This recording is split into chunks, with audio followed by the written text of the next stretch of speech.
Oh, hey Josh, what's up? I'm doing all right. Yeah, it has been a few weeks since I last streamed anything. Oh, wait a sec. I think I'm getting some unexpected bits of monitoring here. Which is weird. I know I usually don't monitor my own voice. Or maybe it's something on my, maybe it's my interface, I don't know. Hold on a sec.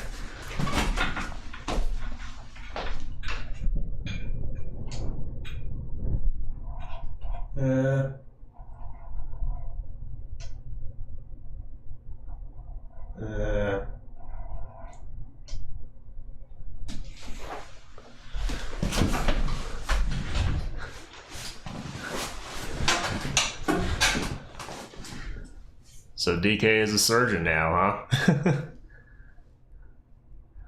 Oh, it's your favorite shade of blue? Okay. I think the whole colors thing on my chat thing is kind of random. So sometimes you might get one color, other times you might get something else.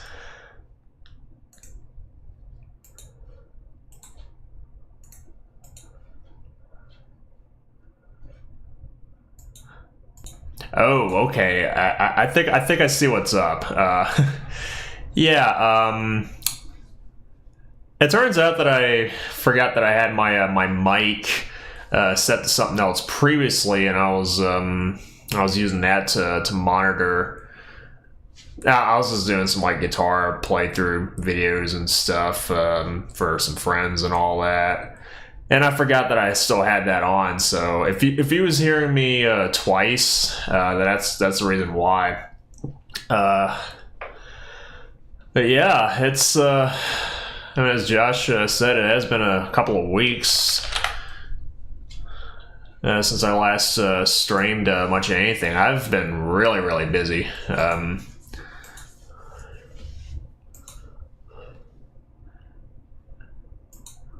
Doesn't matter what color, to be honest, but as long as it's to your liking, yeah, I get that.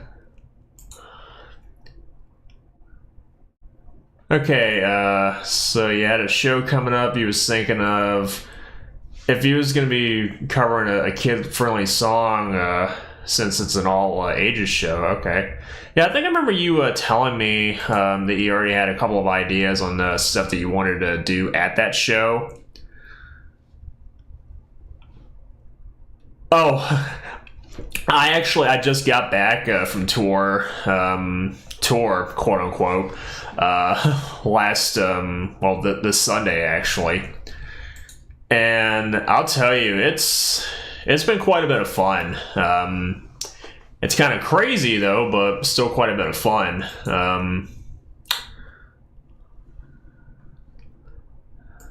Let me blow up the font size just a little bit here. Okay. But no, like 3 weeks ago. Let me check that. 1, 2, 3. Okay, all right. I think you might have been talking about the around the week of the 15th. That's when I had my one of my last shows that I kind of announced, I guess. But I think I said something afterwards about doing a run of 3 shows back to back. Okay, find out that you already have one. You don't need to work on one because, well, your daughter had to remind you. Okay, all right. Well, kind of wonder what you got what she had in mind there. Let me blow this up a little bit more. I think 28 should be okay. Yeah, I'll just leave this minimized here. Oh, you're here, but you're at work? Okay. Yeah, I totally understand that. Yeah, I'm just gonna be kind of rambling for a little bit here and there, but yeah, I got back from that run of 3 shows, and playing those shows was a lot of fun. But oddly enough, the rides from one venue to the next, it was crazy. The fact that I think during most of the rides from one city to another, I was pretty much riding with our vocalist and our drummer, and the insanity that ensued in that car. We were just cracking jokes on each other, all in good taste, though, all in good fun. Yeah, crowd does need to be careful and cautious, and we never. I don't think we really had anything like super crazy like that happen at any of our shows just yet. Knock on wood. I don't know if you can actually hear that. I was kind of hitting my desk since it's partially made of wood. But yeah, we had a lot of fun. Yeah. I'll tell you. What kicked off that whole tour? Well, the one thing that kicked off this whole tour, I did not realize that it was actually going to be kind of snowballing a little bit. This has nothing to do with that tour, by the way. But yeah, I mean, there is that possibility. But yeah. I'm not sure if anybody here, has checked any of my, community posts or whatever it is on here. But if any of you happen to have seen, a bunch of pictures of some of that Mr. Beast nonsense, I've already deleted all that. I've changed my passwords on everything, because I think that I might have got. And I didn't realize this. Oh yeah, the rest of the band did a metal version of the Styx song as a joke. But yeah, I think that probably could work for that one show there, DK. But no, I got a while back. I didn't realize it until it kind of dawned on me that one of my other friends who. Honestly, I haven't spoken to him in quite a while. I know he's been really busy. I mean, DK, you know of him.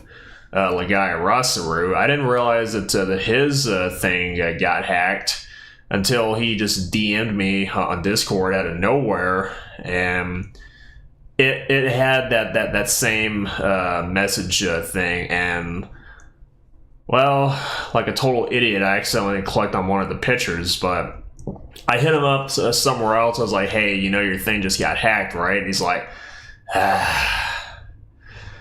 But yeah, it turns out I got hit with that too. My YouTube did. I was... Yeah, that's good. You know what, DK? I was gonna say, you kind of did get something from Discord, but I found out about this. I think it was only like a couple days ago, actually. When I was at work in the morning, I was just gonna went to go use the bathroom. I checked my phone, checked Discord, and then I got a couple of DMs from some friends of mine in other servers, and they were all just freaking out, like, "Yo, what the hell happened to your account, man?" And then I noticed in my and I'd say well over a half a dozen DMs that I've had active. Yeah, my Discord got too. So as soon as I got home from work, as soon as I got wind of that, I started deleting or closing down, deleting all those messages that got quote unquote sent, and I started closing out DMs left and right. And as soon as I got home from work, I decided I was going to go ahead and just shut that account down, start fresh. So DK, you probably already know about all that. I think I told you, and I told a couple other friends of mine about that. But yeah, I started leaving a bunch of servers, mostly ones that I really wasn't all that active in, but some of the other ones that I was active in, I at least let some people know, like, hey, just a heads up, my thing got hacked. I'm going to start a brand new account, and just going to let you guys know that, yes, this new account is actually me. So, yeah. Just start shredding on rhythm guitar. Yeah. But yeah, that was a whole... that was quite a fun experience right there. I think I had a couple of other people just hit me back up later on during that same day. I got back into HC's server. I think the last message I sent in that server under my old account, I was like, "Hey, do you mind if I just DM you real quick?" And he reacted with an OK emoji. And then as soon as I got my new thing set up, I sent him a friend request, and then he knew what was up. Since I'm really good at rhythm guitar, why don't I do that? I don't know. Maybe I haven't really got the right opportunity to really shred on rhythms, but oh yeah, Josh. Almost forgot. I think you told me a while back there was a couple of bands that I know you wanted me to check out. What were they? Secondhand Serenade and was it Trading Yesterday, I believe. You told me about those two. Because just a little while ago, when I was making dinner and getting all this set up, well, mostly set up, yeah, I decided that I'm just gonna go put these two bands on and check some of their stuff out. And all I gotta say is that I know this isn't the kind of stuff that I typically listen to, but for some bizarre reason, all I could really think of whenever I heard both of them, I'm getting some kind of like Fall Out Boy, Taking Back Sunday kind of vibes. It's just like really chill, kind of, well, mostly chill. They get a bit rocking at times. I think I only checked out like a song each from them. I really haven't dove into their albums in full or their complete discography. I think what was it, Trading Yesterday, I think I heard a song, was it Shattered, and Secondhand Serenade. I think it was Fall for You, I believe. I know that was one of the first things that came up when I searched him on YouTube. It was just the guy with the spiked blonde hair, who doesn't look like Jacoby Shaddix from Papa Roach. There's not enough tattoos on that guy. No, but he was there just playing the piano and just singing that song in particular. And I thought both those songs were actually pretty good. Just nice and chill, relaxing. Something I could just put on and just relax to. Should check out Misery Mire. Yeah, I believe a certain someone in here said that they've got some new music in the works, right? You got an album that's currently in the works. I say that, and I'm in the band that I'm in. We're actually getting ready to start recording ourselves. So, yeah, that's gonna be a lot of fun. Yeah. God, what was I saying before all that? No, let's play back into the music thing. So, on top of those 3 other shows that we did out of state, which again was a lot of fun. Maybe a song or two. The demo's nearly finished, but you're no rush. Yeah, I get that. We're still kind of ironing out a couple of stuff ourselves. Should listen to their albums and come back to the next stream. Should rank them and see which one's the favorite from those bands. Yeah, should probably do that. Just do something a little bit different and just kind of let you know my honest thoughts on them. But yeah, just the little bits that I heard, it actually sounded really good. Yeah, I know the end of this month. Well, no, actually starting tomorrow. And the end of this month, it's gonna be pretty cool because I got another show coming up tomorrow, and then I got a run of 2 shows back to back around the end of August, which is happening close to the weekend, which is gonna be really, really cool. And on top of that, I think I mentioned in a past stream where there was one show that I was wanting to play about a couple months ago, but that whole thing got canceled because the venue shut down. Well, luckily, the owners was able to find a new place. They've already had a couple of shows happen over there, and we're looking at getting back over there sometime in the middle of September to do both our little show as well as a no ring, no holds barred wrestling show. So that's going to be really cool. And on top of that, October 30th, Halloween Eve, I'm going to be playing a show with a couple of bands. It's actually just finished up the run of 3 days with. So that's really cool. Did the GoldenEye N64 cello back in November of 2017. Yeah, I think it might have been 2 rhythms and a lead. Lead just for the that little I don't know if I really want to call it like a verse section since there's no lyrics to any of this. But no, the other part, that yeah, that was I think I did that. Yeah, it's been a while since I went back and checked out some of my old covers.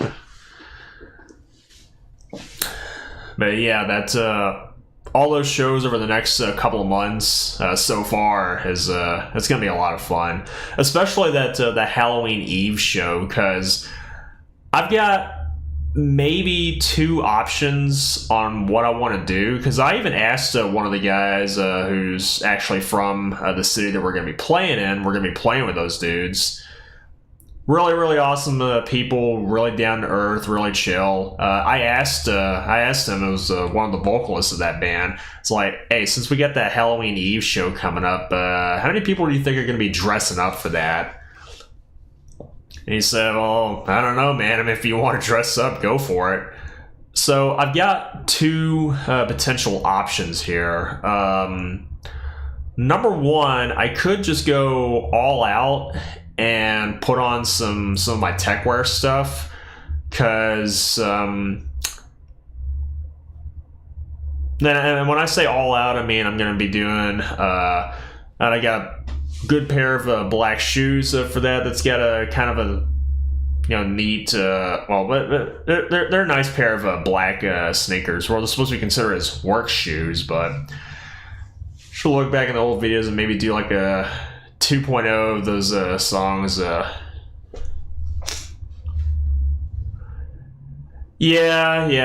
guess. I guess was it the filter kind of caught that thing there, because, well, I mean, I'm not trying to have my real name out there, but no, what was it? What was it you was trying to tell me there, DK? Yeah, I mean, there's maybe a few I kind of want to go back and do a revision of. Ooze 2.0, anyone? I mean, God knows I've already done Laughter and King of Terrors enough times as it is.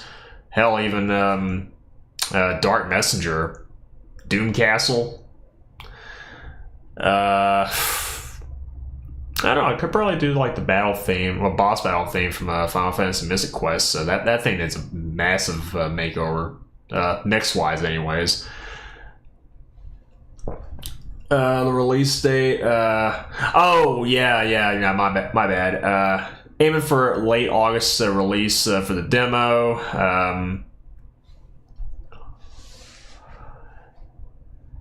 And it's still going to be called the Sumerian Princess. Okay. Or Sumerian. Why did I say Sumerian? Yeah, you're still ironing out some songs. Hey, I mean, we're still ironing out a bunch of stuff ourselves. Yeah, sorry if that was a little bit too loud.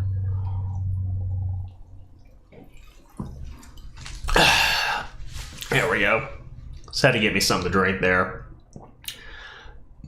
But yeah, the Halloween Eve show, I could go either with the full-on techwear setup, a nice pair of black sneakers, some black leggings. I got some techwear shorts that I got off eBay about a few months ago from this one brand that I do follow for all my techwear stuff called Fabric of the Universe. And I kind of got partially blame this whole VTubing modeling thing for. No, I think I got Fabric as an ad first, and I don't know. I just thought the stuff looked really cool.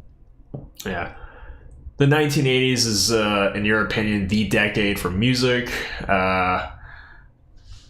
I like my fair share of 80s stuff here and there. I mean, yeah, I know I kind of lean a little bit more towards heavy metal and stuff like that, like old Metallica, Slayer, Exodus, Testament, Judas Priest, Iron Maiden, stuff like that. Electric Callboy's got a new song out. Kind of sounds like Hurricane. It's got a very boy band, poppy, kind of innocent start, but then it just gets outright, insane on the second half. Bad had us in the first half, not gonna lie. And I really haven't listened to that much Electric Callboy aside from the stuff that you sent. And there was that other band that you was telling me about that are metal at heart, but they like to experiment with all sorts of different styles of music. I think. What was it? One of the first ones you sent me had this like mariachi tune in the middle of that breakdown, and for some reason, when I hear the trumpets going on the side, I was just sitting there with a grin on my face, like, what? As soon as you finish up the demo, okay, no, I can't wait to hear it, man. And you know what? I'll do you one too. So. Once I get my stuff finished and we get it all squared away, we'll be trading discs. So, Her Last Sight's the name of the band. Yeah. Yeah, I just couldn't remember the name at that point, but I do remember, was it you telling me about them and just how they like to do a lot of style mixing, make a lot of stylistic choices in their songs. But yeah, Halloween Eve show. Either I go with the full-on techwear stuff, hoodie, shorts, leggings, cap, maybe a face mask, I don't know, and all that. Or I could go, I guess, in my normal attire, but I'm probably thinking about wearing a very special hat. So I'm pretty sure there's a lot of you in here that know of Monty Python and the Holy Grail. I'm not sure if I even mentioned anything about this in a previous stream, but for those of you who know of Monty Python and the Holy Grail, the legendary Black Beast of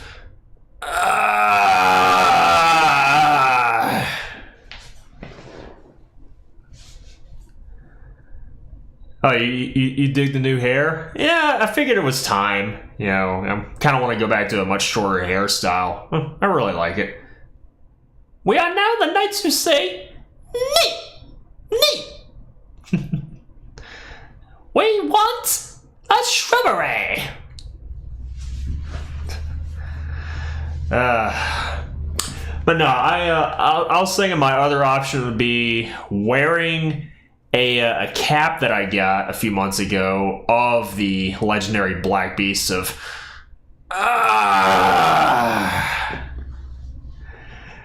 and believe it or not, I actually tried this sometime last night. I put the cap on. It's tight. It's like really tight.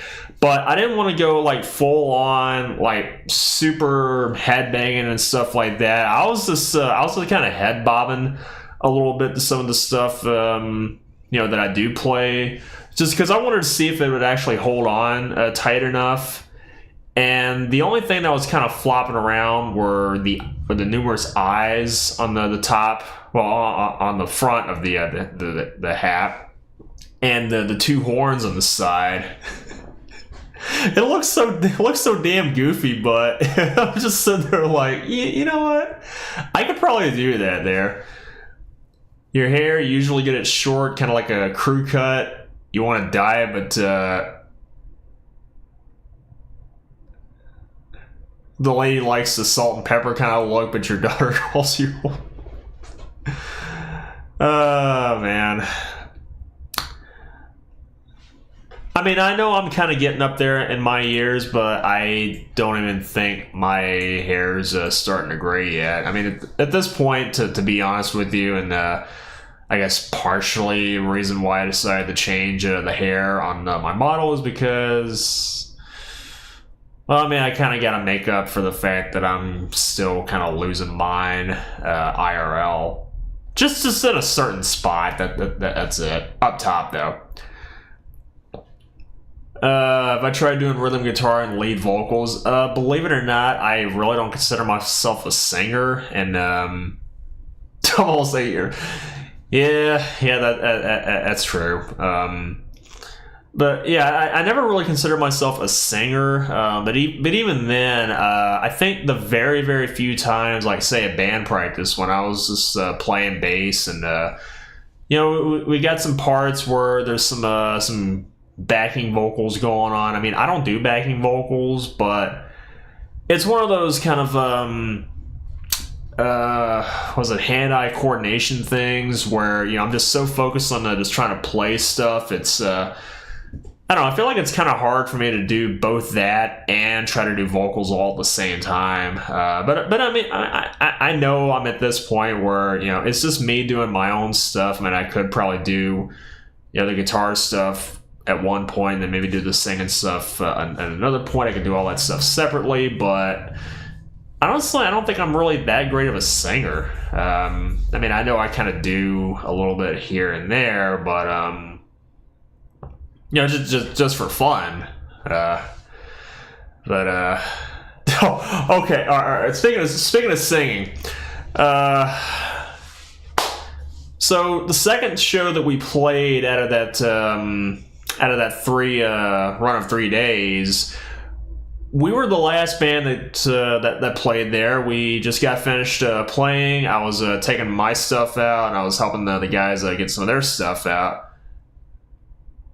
Maybe I could have practiced that, but oh, you'll hear in just a sec. So I was taking my stuff out, and I was helping the rest of the band get some of their stuff out. We was loading it into the SUV, and we didn't know that we was parked right next to this little bar and grill or cantina or something like that. That's got this little patio out on the side, and there was a guy up there that was doing karaoke. I know a lot of people do say karaoke, but I've heard a few other people say that it's supposed to be pronounced karaoke. But anyways, there was a guy up there that was singing, if I can even call it singing. I don't know. Maybe the guy was either just like belligerently drunk and was just trying to sing, or I don't know. Maybe he just wasn't that great of a singer. But the song that I heard him trying to sing, and I didn't realize it until I started really listening into it, was "Plush" by Stone Temple Pilots, and I got up there to the part during the bridge of. Let me see if I can actually do this. When the dogs do find her, got time, wait for tomorrow to find it. That little bit. He was so out of key in that I was just looking at my guitar player. I was like, nah, you don't butcher a song like that. Come on now. Yeah. He came up with an agreement whenever you do live shows, about 2.5 minutes before you're supposed to start, you play Techno Syndrome's Mortal Kombat song, and that'll tell us, all right, it's go time. That sounds like James Hetfield. Yeah, like I said, I don't consider myself that great of a singer at all. In fact, that's not the first time that I've, I guess, accidentally butchered somebody else's voice, and you're gonna kind of sort of hate me for this, because several years ago, at my last job that I was working at, I was doing some retail stuff. I was doing this online shopping thing. One of my other friends, who I haven't seen in the past couple of years, I know he's probably got another job working at a dispensary or something. But no, we were both doing like an early morning shift. It was just going around the store, just getting customers stuff. And I think there was a point where the radio in the store was actually playing some good stuff for once. I think they was playing a song by was it Matchbox 20? I can't remember the exact what the title of that song is. I think it might be Push or something. That's and I push you around. Well, I will. Something like that. I don't know what I did wrong, but apparently when I tried singing that initially, the other dude looked at me and said, "Nah, you sound like Eddie Vedder from Pearl Jam." Oh, it is Push? Okay. I really couldn't, really couldn't remember the exact the title to some of these like older songs that I really haven't listened to in several years, but when I tried singing that little bit, the other dude just told me, it's like, dude, you just sound like you're trying to sound more like Eddie Vedder from Pearl Jam. And that kicked off a bit of an in-joke that we both had going on. Yeah, I know. Yeah, but yeah, I mean, it started this bit of an in-joke between the two of us where, yeah, sometimes when we pass by each other, I mean, the friend's name is Lucas, I mean, whenever he starts by mentioning my real name, I just kind of throw it right back at him like, "Oh, Lucas!" And then we just kind of mumble something. "Oh, yeah!" Oh, that was a lot of fun, but, you're laughing? Well, my job's done. If only I had proper full body tracking, I could actually recreate the Tuxedo Man or Tuxedo Mask meme of my job here is done. No, but saying I just imitate that guy's voice. You thought it sounded pretty good? I thought it sounded okay. Granted, I really don't practice singing at all. I guess the only time I ever try to sing, quote unquote, is if I'm, I don't know, just kind of feeling the mood whenever I'm listening to some, some like 90s stuff. Eddie Vedder's got an annoying singing voice and he sounds like he's Gaga Marbles. Okay, that wasn't a really good Eddie impression, but I don't know, it sounds more like a coked up Gilbert Gottfried. Rest in peace, Gilbert Gottfried. No, but no, the only time I ever do really try to sing is if I'm listening to some like 90s stuff, like say Faith No More, for instance. Like I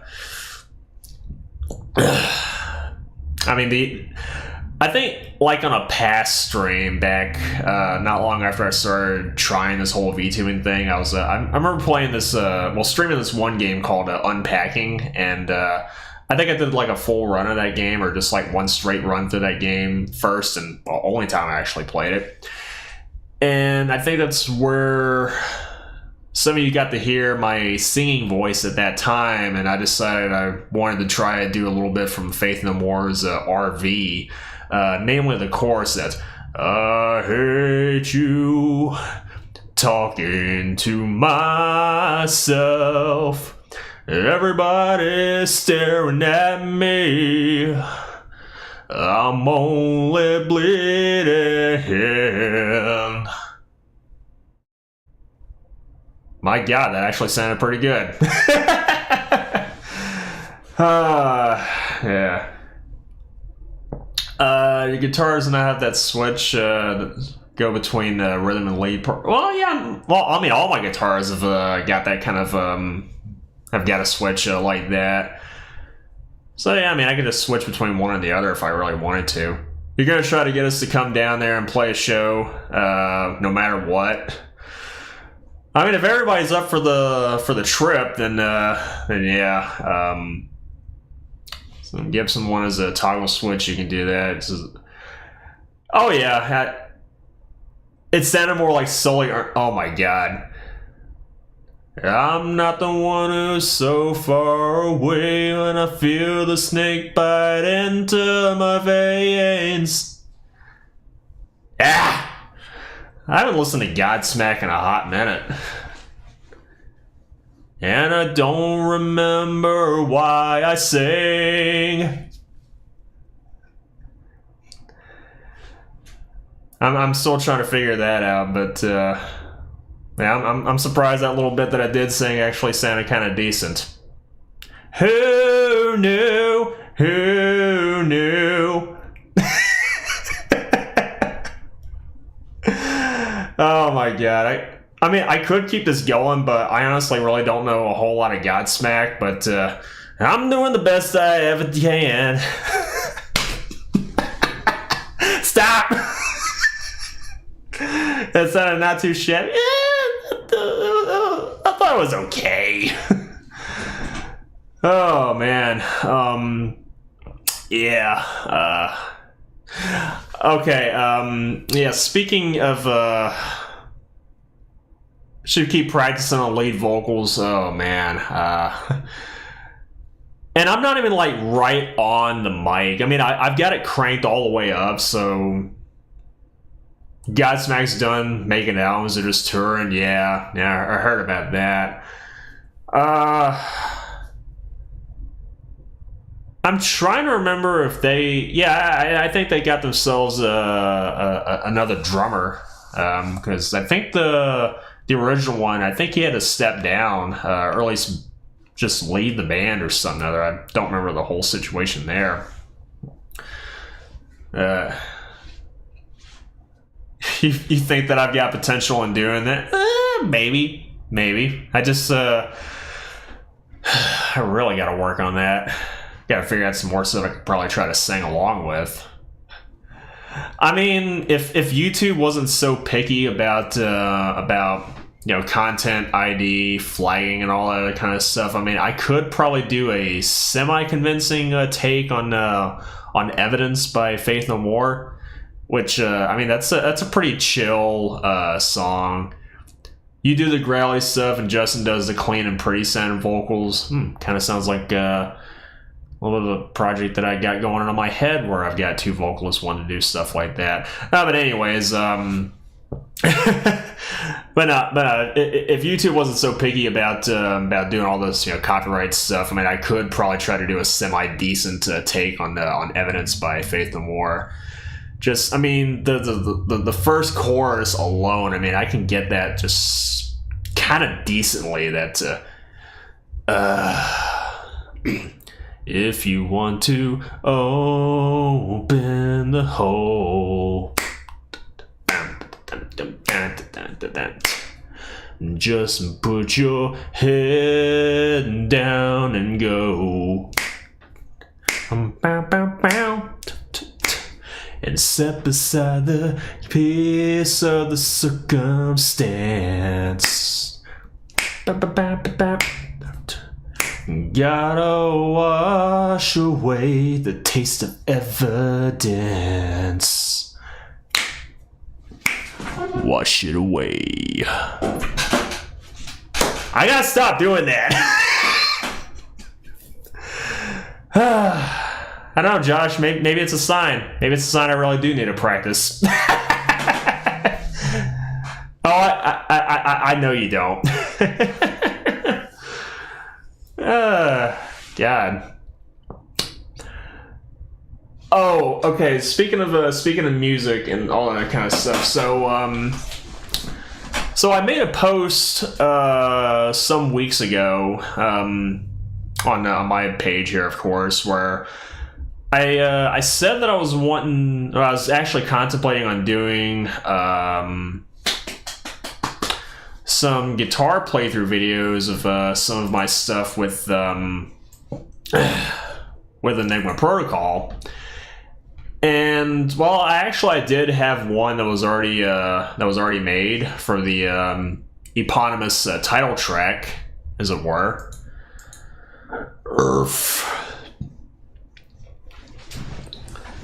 And so, why I bring that up is because, well, I kind of had this thing in the back of my head, and I know it's going to take quite a bit there, but Jason told you Dread's playing on another regional tour, and they might be coming my way. I don't know, maybe I might get a chance to see him. Who knows? I mean, I hope they do come up through here and play a show. Hot singles in the area.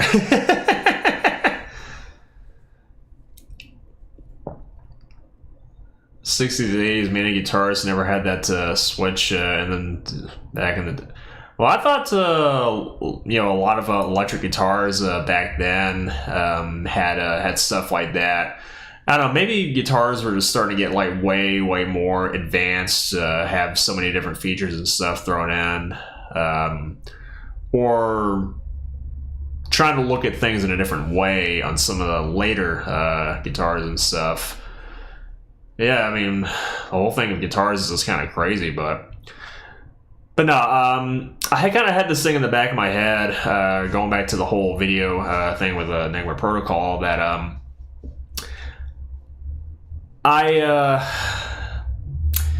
and this might be kind of branching out from another comment that somebody left on one of my other covers that I did some years ago, where I think someone had asked, well, just simply asked about like, hey, why don't you do like on-camera videos, because you don't want people to think that you're faking it or anything.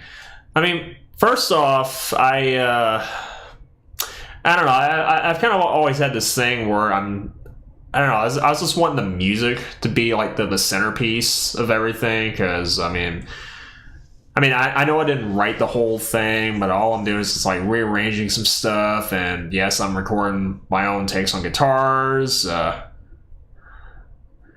things that Yngwie Malmsteen. Okay, it took me a minute. I was like, who the hell is Usteem Malweed? Usteem Malweed. Oh god, don't make me change my name on Discord, please. I'm not gonna call myself Malweed. No, but Yngwie Malmsteen, that dude, he's crazy in his own right. Still doesn't like donuts, but he's crazy in his own right.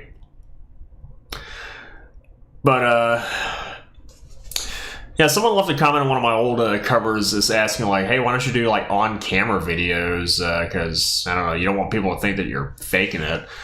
But yeah, I mean, my whole thing with the covers over the past several years is that I've always wanted the music itself to be like, front and center of everything. Because I mean, you guys are just here just to hear my takes on some of these songs.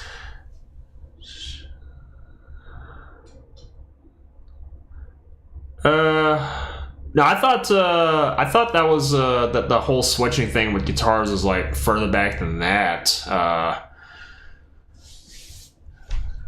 Let me look up.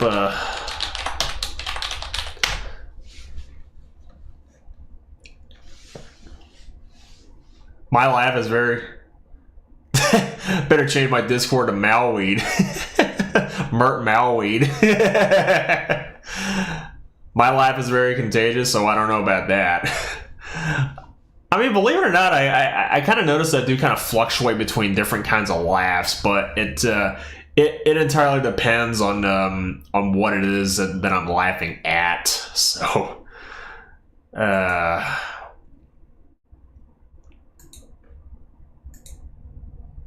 no, not that. Not that either. Wait. Actually, maybe I should do window capture.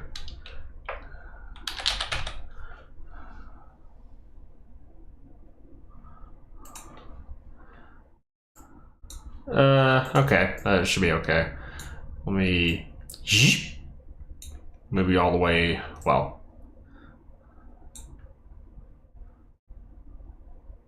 Oh, that's, yeah, there we go. 1952. Actually, let me look up a picture of a Les Paul from 52 to see what one of those looks like. Well, looks like it's got that little switch up there. If that's what you was talking about. Oh, you think my laugh is really that contagious? Well, I try. Don't be surprised whenever you do a live show. You kind of dress up. The whole band is druids, and you're thinking of a hot dog costume. I mean, what's next? You're gonna put a colorful spiky hat on you? Oh wait, Psychostick already has that. You're gonna do like a what was it, a Rising Sun band? Oh wait, Psychostick's got that too. I would say something about the Moose Ears, but I don't think that guy's not in that band anymore. So I mean, you could always do that.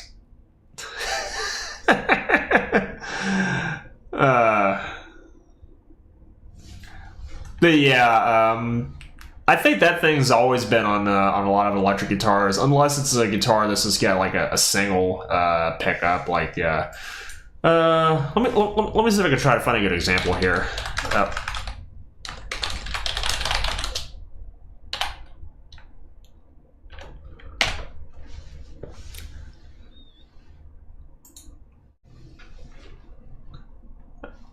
Okay, let me move this over a little bit. Yeah, maybe something like this, unless it's a guitar that's just got like a single pickup and volume and all that. If some of these guitars even have volumes, but yeah, I mean, this isn't necessarily one of my real bucket list guitars, but if there was another guitar that I would have had over my my PRS, it would have to be that one right over there.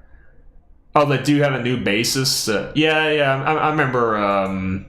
Remember them having a new bassist, Chris GPT. Oh God, Chat GPT. That whole thing.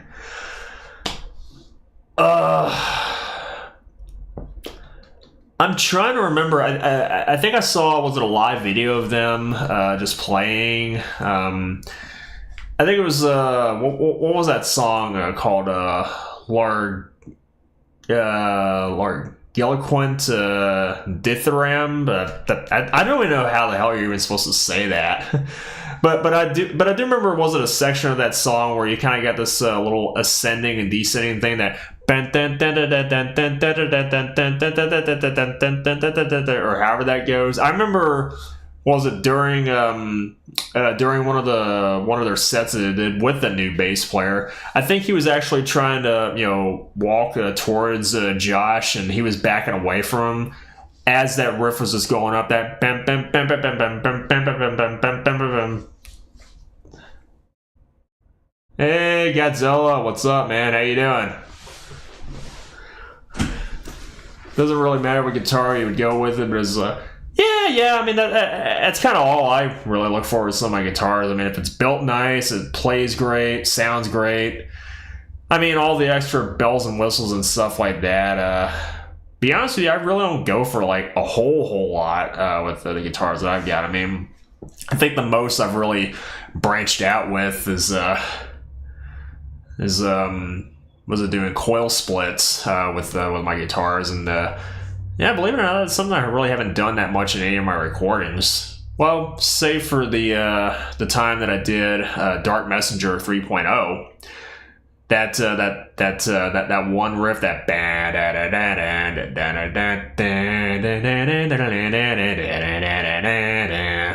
one, I think I just used a coil splitting in that one.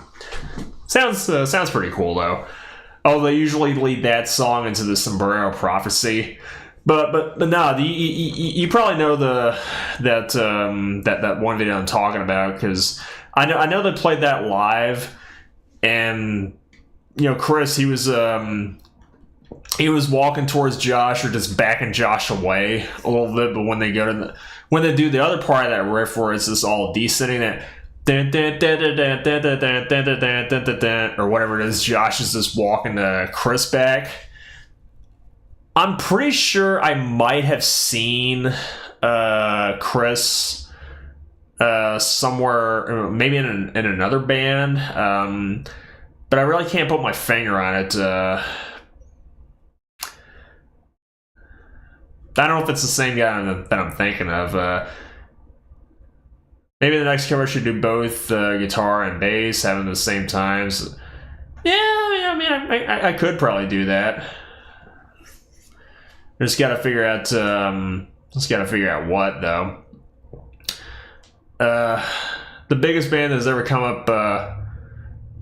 Oh, wait, which band was that? And should I even ask about specifics on why that band broke up? I mean, I don't know if it might have been like some creative differences or some suspect stuff going around with one of the members. I I honestly don't know. Oh yeah, that's right. Three Doors Down, their vocalist. Yeah, I know about that.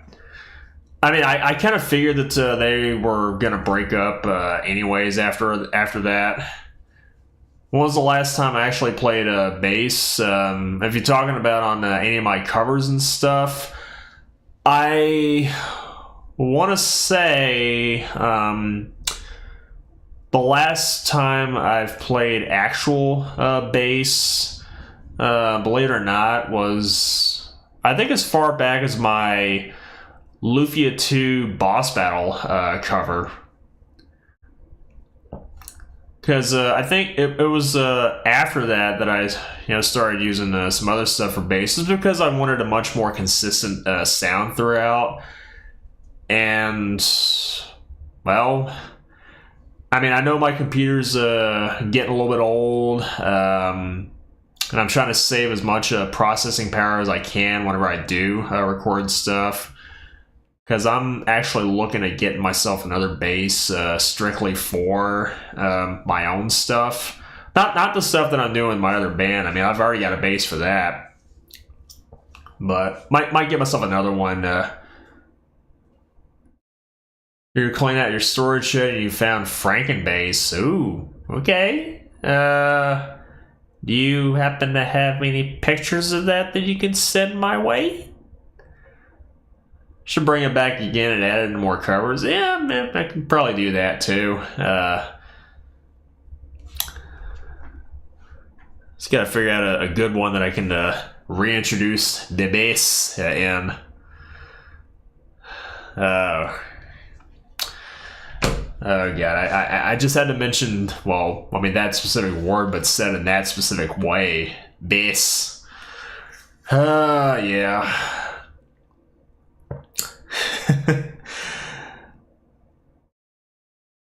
I'm getting way too sidetracked here. I mean, first I was trying to talk about wanting to do some more guitar playthrough videos. Oh, it's a guitar with the bass now. Oh, okay. That's. I mean, I still want to see it just to see what it looks like. You think me and 8-Bit Drummer should... Man, I haven't watched 8-Bit Drummer in a hot minute. I think I was subbed to him for a little while. Yeah, it's been a minute since I watched any of his stuff. Or Toxic X Eternity, for that matter. Or Rich at EB. Or Family Jewels. I got a lot of catching up to do. I know.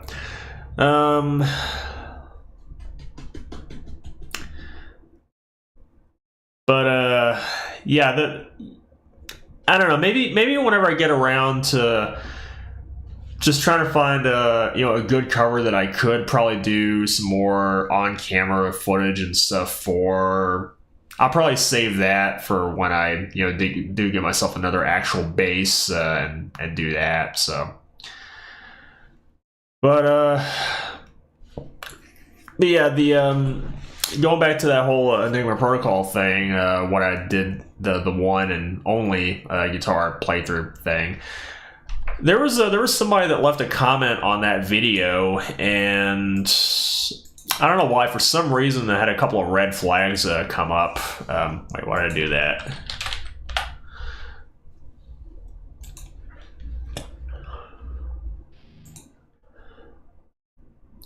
Yeah, someone left a comment on one of my videos, and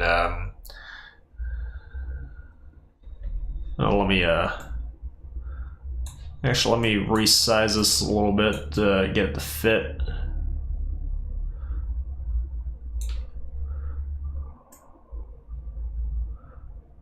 Okay.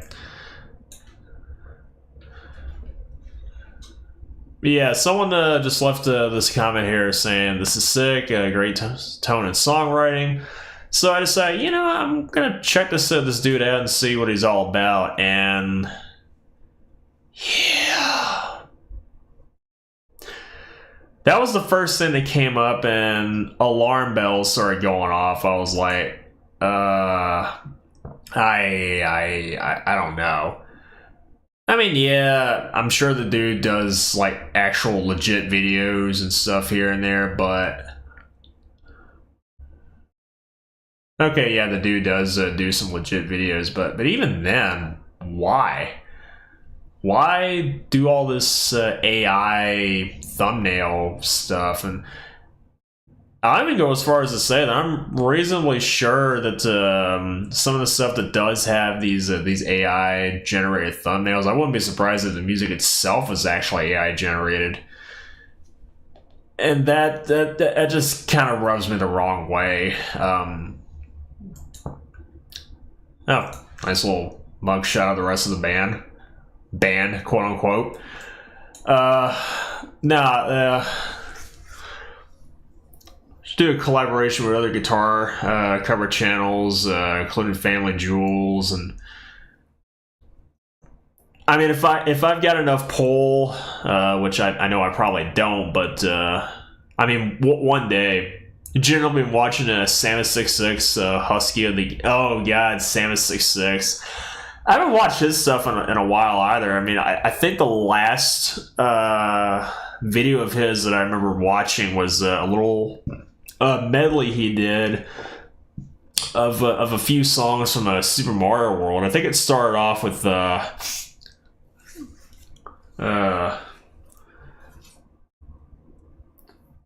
yeah, it started off with the bonus stage theme there.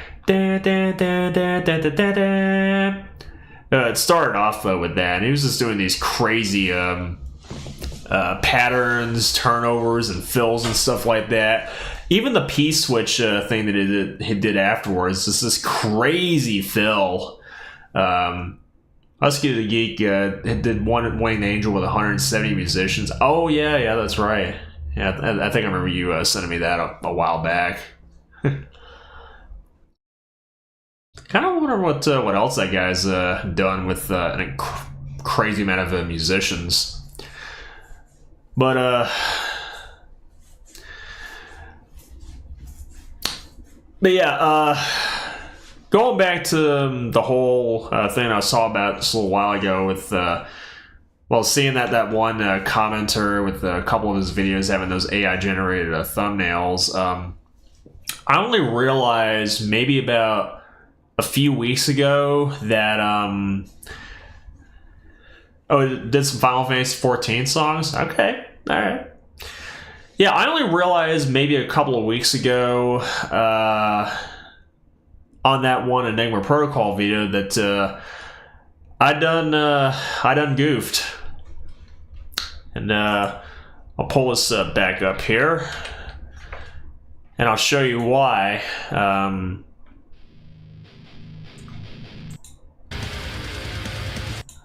Let's go to the slides breakdown here.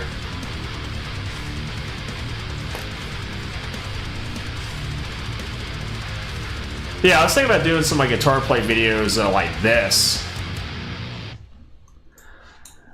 All right, so at the end of that whole video there, I just say, you know what? I might as well just let everybody know exactly what it is that I'm using to make these songs possible. Which is, if anybody's been following my channel for any period of time, you'll know that with all the covers and stuff that I do, I generally leave something in the info bar down below just saying, all right, so here's the guitars that I use, here's the hardware that I've used, here's the plugins that I've used. You know, I don't want to leave anything out. So I decided to, that's rhythm. That song is all rhythm. Yeah, there's not a lead on here at all. It's just straight, just out and out head banging or head bobbing rhythms there. Him and only following me for 13 years. Well, I mean, I appreciates it, but no. In all my covers that I've done, I always try to leave something in the info section down below, letting you know what all I've been using to make these covers possible. So I decided to carry that over to that stuff here with the Enigma Protocol, just capping out this video with one of the most foolish things that I could possibly do, where I state that I proudly use some stuff. Now, a lot of this stuff, yeah, I do proudly use PRS guitars. I do use Dunlop picks and pedals. Hey, SKD, what's up, man? Oh, you're just getting into the good stuff. Yeah, I'm proudly using Seymour Duncan pickups. I still love my Alpha Omega. Well, they're not my Alpha Omegas. They're Mark Holcomb's Alpha Omegas. And no, I did not name my whole thing Alpha just because, I use a pickup that's actually named Alpha. Believe it or not, that's actually just a neck pickup. I didn't know that for the longest time. I feel like rhythm guitar players don't get enough credit. Oh, yeah, my whole thing is that, let's take Eddie Van Halen, for instance, one of the late greats. I mean, I know a lot of people recognize him for his crazy lead work, and yeah, that man does put in some crazy lead work. But the rhythms that he does, I think they're just as important, if not more important, than leads. I mean, yeah, you can just throw in some cool, flashy solos and stuff in here and there, but you got to have everything else surrounding that lead just to give it a nice, solid foundation, and have something that makes some of these songs stick out a little bit more. I mean, yeah, Eruption's really cool and all, but that dude can write some cool rhythm parts. That's kind of my whole thing is, I mean, yeah, you can be a shred god all you want, but if you ain't got a solid rhythmic foundation underneath, and you're not supplying all those cool rhythms, then I don't know. I really don't, but yeah, I feel like rhythm guitar players don't get enough love as it is. Yeah, rhythm's definitely the soft spot. I consider myself more of a rhythm player than anything else. But nah, let's see. Richter straps, yeah, I definitely use those. Line 6, I have no shame in using them. In fact, I've got both my Helix things turned on right now. I'm ready to go. But the strings over here, Diodario strings. So this is the part where, okay, I kind of want to lead into this, not with my goof here, but so the track that I did for the video, I actually, let me go and downsize this a little bit so you can get a better look. I think probably right there should be okay. Move this over a little bit more. Oh. Shameless plug. Oh, no, wait, don't fade out. I meant to...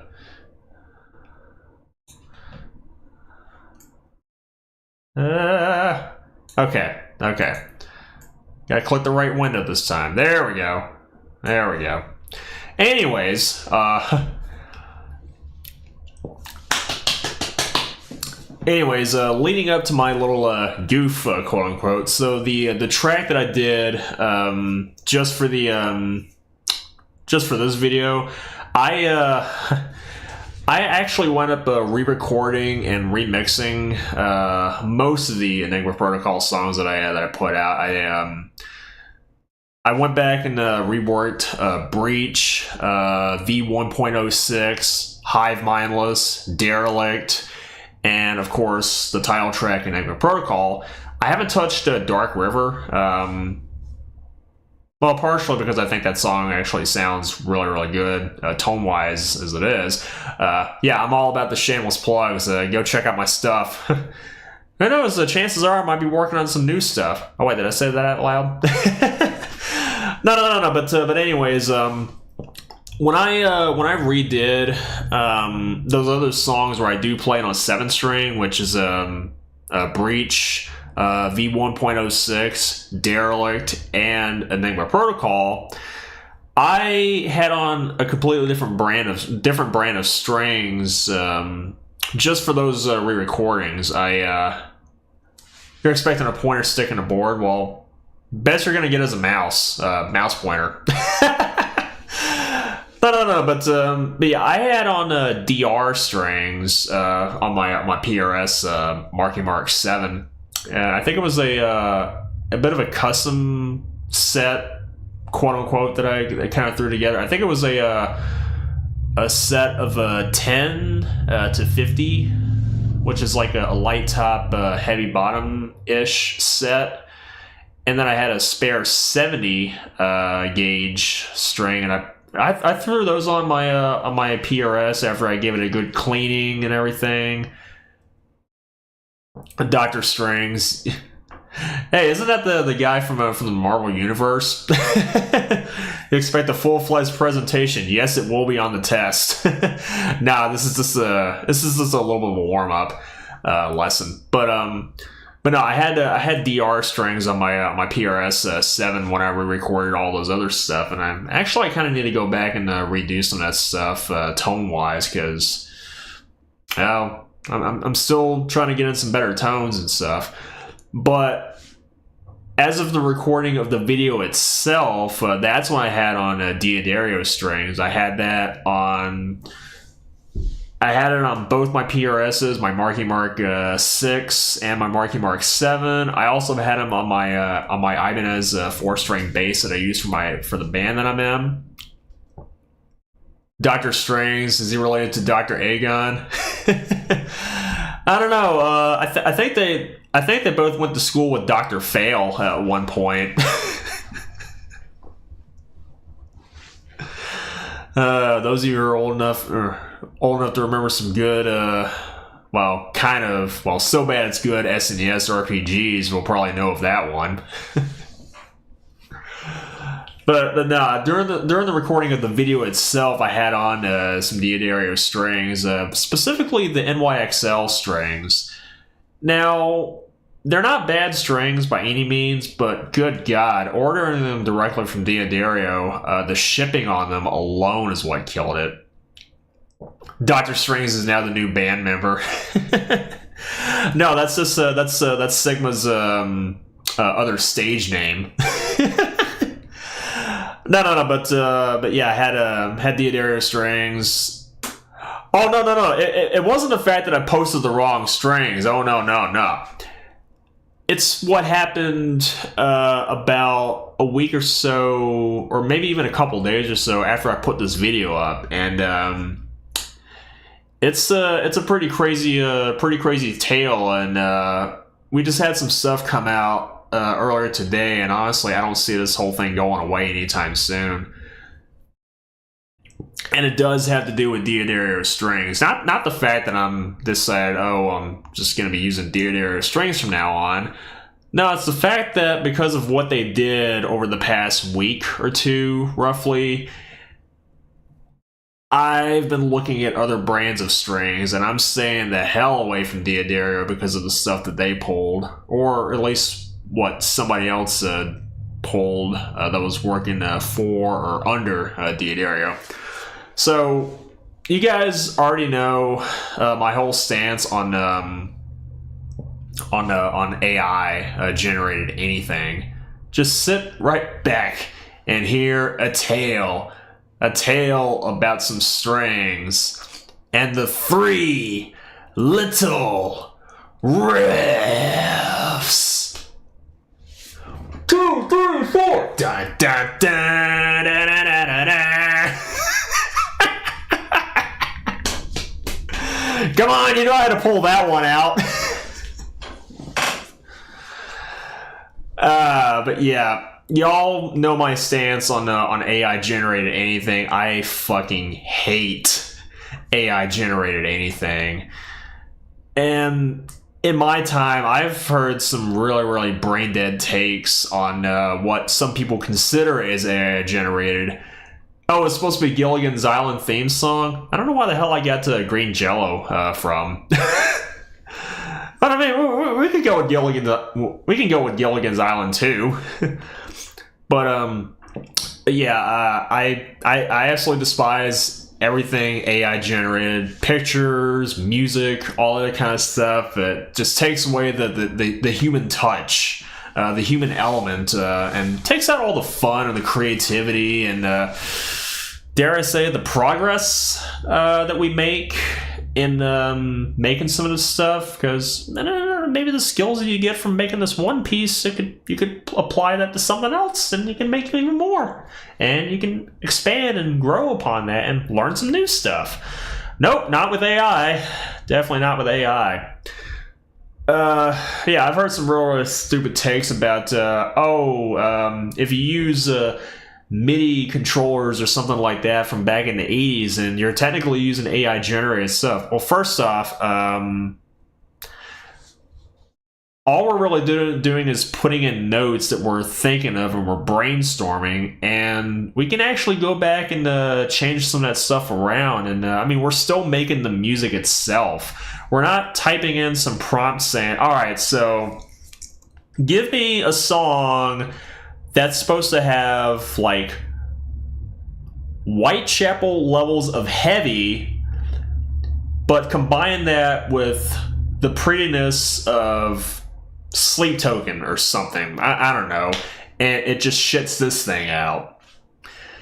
To me, that's not fun. I mean, if I wanted to do something like that, I would just sit my happy ass down in front of my computer, open up my DAW, get some drum plugins, some synths and stuff going, grab my guitar or whichever one I want to use, and I start sitting there and just thinking about how I want this song to go. I would take that over doing anything AI generated at all. Even for some of the most mundane things, I'd rather put in the work myself. But why I mentioned all this with Diodario is because, so a few weeks ago, and I'll be honest with you, I try not to get into any drama or anything else like that, because that takes a lot out of you. I mean, a few of you probably already know about that. That's why I stopped doing the gameplay news videos, because it was pretty taxing mentally. You work on that music manually, my man. Even if I have like a little drum machine and pads and stuff like that, I mean, I still gotta hit the stuff. I still gotta come up with some cool rhythms and stuff. Just make the stuff yourself. It's way more rewarding. So, about a few weeks ago, Diodario announced this new kind of string. Last few weeks with Sony, that whole thing. I don't know why the hell they decided that trying to do away with physical media was like the best idea. I mean, did they not see the backlash coming from over the hill? But yeah, Diodario, they announced this new kind of string that they have for their NYXL line, which is supposed to be meant for extended ranged guitarists, people who play either bass 6 style guitars or 8 strings or 9 strings, and they love to downtune, like really, really low downtune, like lower than the stuff that I usually do, like lower than my standards in anything. That's what they did back in the day in the 60s up until that's how it's been in the past. That's how it's always been. That's just how it's gonna be in the future. We do this stuff. We do this stuff with our own hands, with our own minds, and sometimes with our own. Mostly with our own ears. But yeah, they announced this new string that's meant for the extended range guitarists, and they put out a video that's supposed to be a demo of this string. And I mean, I've already got several questions about the video itself, and that's without everybody else getting into it, just starting to point fingers and stuff. But if you're gonna announce a new particular string that you're making for for a very specific use case, for like the low tune stuff, Why not do a demo of just that one string? Why do you gotta show us this one guy trying to ape on every single band that has been on Sumerian Records for like the past 10 years? 10 plus years, I should say. The only thing you do is the band generally writes a song and you add vocals and your notebook for most of the song. See, that's what I'm saying. This the creative process. I mean, yeah, some people have different ways of going about making stuff, but at the very least, you're making something. I mean, you got to start with an idea, and then just over time you expand on it and change a couple things. I mean, that's the fun of creating stuff. It may seem a little bit goofy to you or to some other people, but hey, at least we're out here creating stuff. I mean, that's all that matters. Oh yeah, Mick Gordon's going out on tour. Yeah, from what I heard, he's got a whole orchestra behind him, playing a couple of shows, doing stuff from Doom 2016 for like the first time in several lifetimes. But yeah. But yeah, if I go into a video of a string demo, basic person, pure simplicity, I'll drink to that. But yeah, that video right there where we get this one guy who's supposed to be doing a string demo of one particular string. He winds up doing something that sounds like Dollar Tree Polyphia or something other. And honestly, I can't stand Polyphia, like, at all. Hey, I mean, whatever works for you. I mean, again, we all have different ways of going about creating stuff. I mean, God knows I've got, my fair share of riffs that are just sitting there either on tabs that are not even finished, or even as like idea projects in my DAW. Just sits there collecting digital cobwebs, as it were.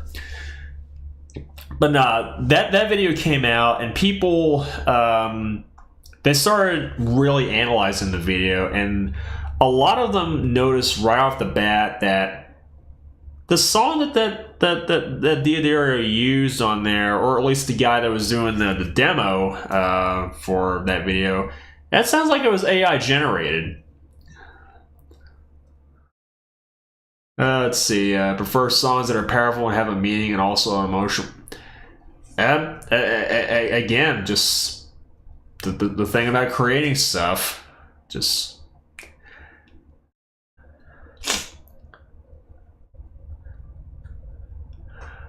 Oh, you don't know of Polyphia? It can't be worse than Nickel. I'll just say this: I would take Nickelback over Polyphia any day of the week. If I had a mic to drop right now, I would, but unfortunately, I'm using the only mic that I've got right now, and it's a fairly nice mic. This is a Rode NT1 SIG. Only cost me about like $160, brand new. But yeah, I ain't dropping that.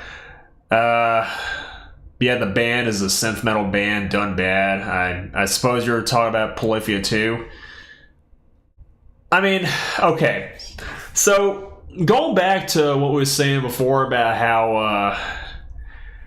how rhythm players don't get enough credit. Yeah, the whole thing with Polyphia is that it's just a never-ending wank fest.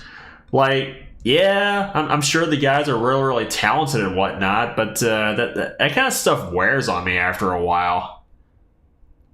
Polyphia is a bad synth metal band, tries to be Static X, so fails. I'll even take Static X over Polyphia. Shadow Zone era Static X, that. Damn, I never thought I'd have to reach that low. Or at least in the Slipknot Driver's case, Start a War era Static X. I mean, I do kind of dig Start a War personally, but I don't know. I really couldn't get into Shadow Zone. Yeah, I had to go there. I really had to go there. But nah. Yeah, Diodora put the video out, and people started saying that, yeah, it sounds like you guys are using AI generated music for that demo. Oh, you do like Star? Well, I thought you said you really wasn't a fan of it, or maybe I was getting it mixed up with another album. Might have been Shadows on. I mean, I think that album doesn't get very well received compared to all the other ones, but it's bad Slipknot. You can just tell half the stuff is computer yeah, all the trap drums and stuff. It's like, I mean, okay. I know some of the backing, well, some of the background music that I've got on my stream here. Yeah, I started fiddling around with some stuff, but I'm not putting like super shreddy, well, quote unquote shreddy, edited to death guitars over that, because I feel like it doesn't need that. It really doesn't need that. I prefer to listen to the songs that are sad and serious as much as you like headbangers. Yeah, I mean, you gotta mix it up every once in a while just to keep things a little bit fresh. I mean, hell, I guess that's why I decided I figured I'd sit down and listen to those two bands that you suggested. I need to listen to more of them. Yeah, people were coming out and saying that the video that Diodora put up sounds like they use AI generated music.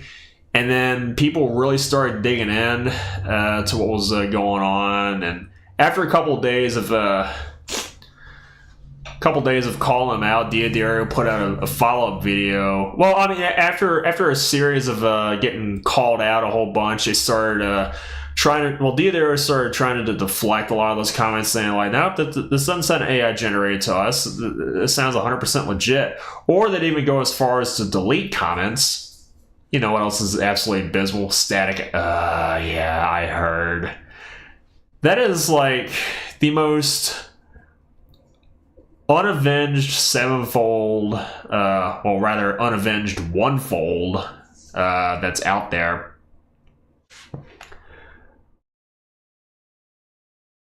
Oh, you really didn't like Shadows? Oh, okay. I thought you might have said Star War, or maybe I was getting you mixed up with someone else. But yeah, there is a whole lot going on here. It's like, ugh.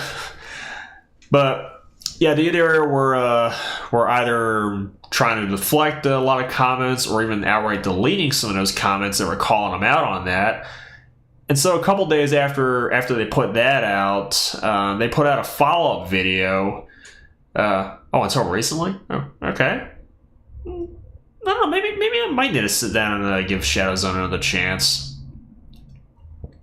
Statica's Avenged Sevenfold with AI mixed up and auto-tune. Yeah. I mean, I heard, was it the last album that they had, what was it, something about life. I can't remember what it was called.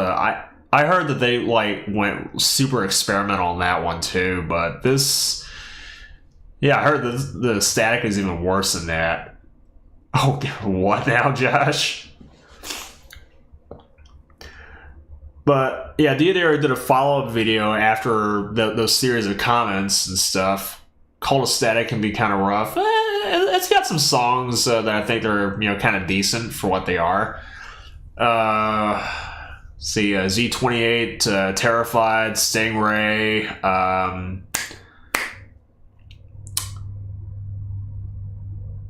Isolator, yeah.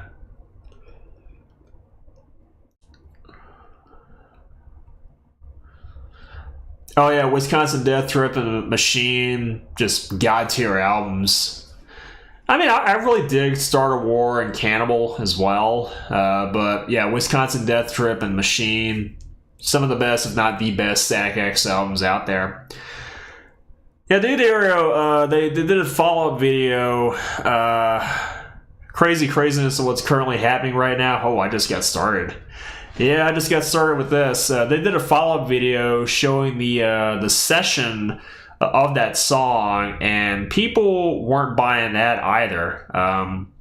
they really started digging into that video, so much so that they started looking at the waveforms of the stuff that was recorded during that session. Project Regeneration is very good. I really do dig Volume 1. I need to sit down and give Volume 2 another spin at some point. Yeah, people were starting to look at the follow-up video that they already did, and they noticed a bunch of stuff, like some of the waveforms weren't matching up with the stuff that was in the demo, well, the initial demo. And not only that, notes were way different from the demo piece compared to what was recorded. And what's even worse is that people actually took the audio, took recordings of both those videos and they put them side by side, and they noticed that the tempo was starting to fluctuate, just kind of weave in and out throughout the whole song, and nothing lined up. And I think people were saying that on the demo promo video or whatever it is, that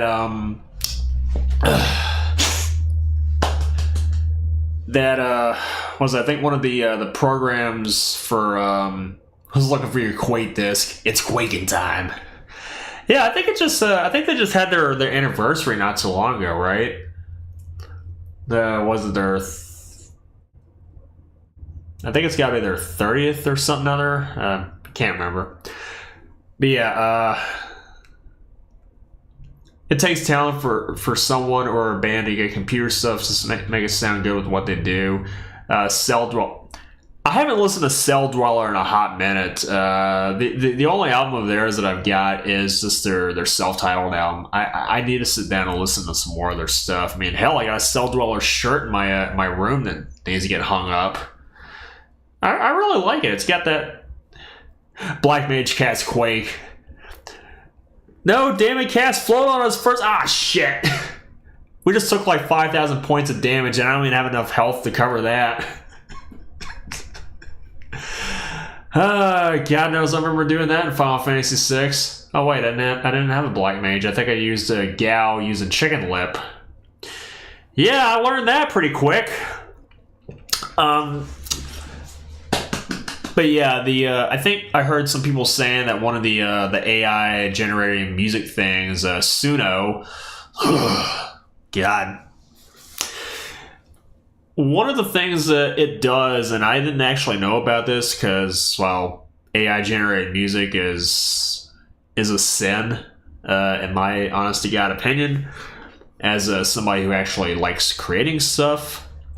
But one of the things I heard about Suno is that with the songs that it tries to recreate, quote unquote, well, more or less steal and just try to, dress up a little bit, is that one of the things that it does that Crusader Cast me, well, what the fuck am I doing then?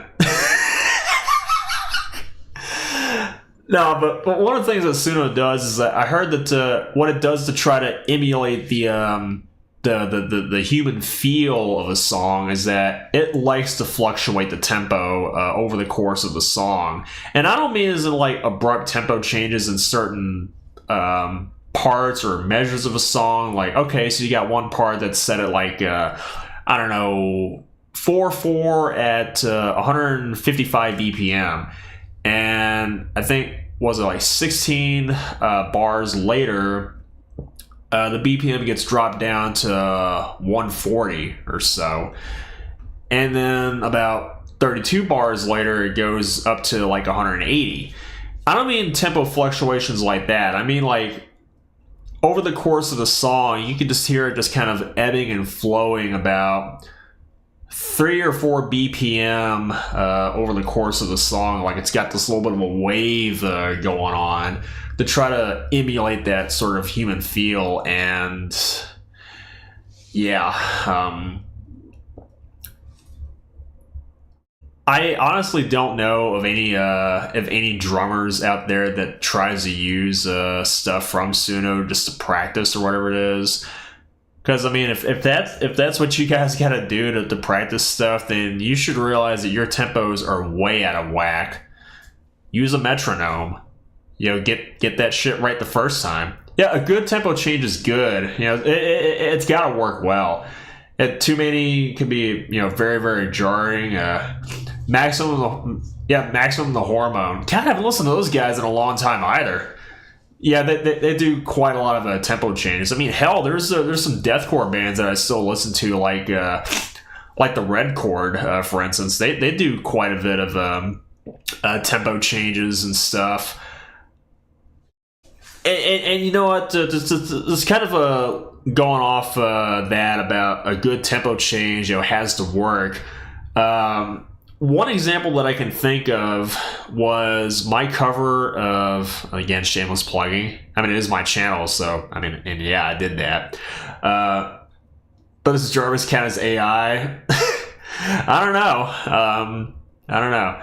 But no, one good example I can think of there is my take on Demon Combat, the final boss theme from Dragon Warrior 6, where I just say, you know what, I'm just gonna say fuck it and go full on deathcore with it, and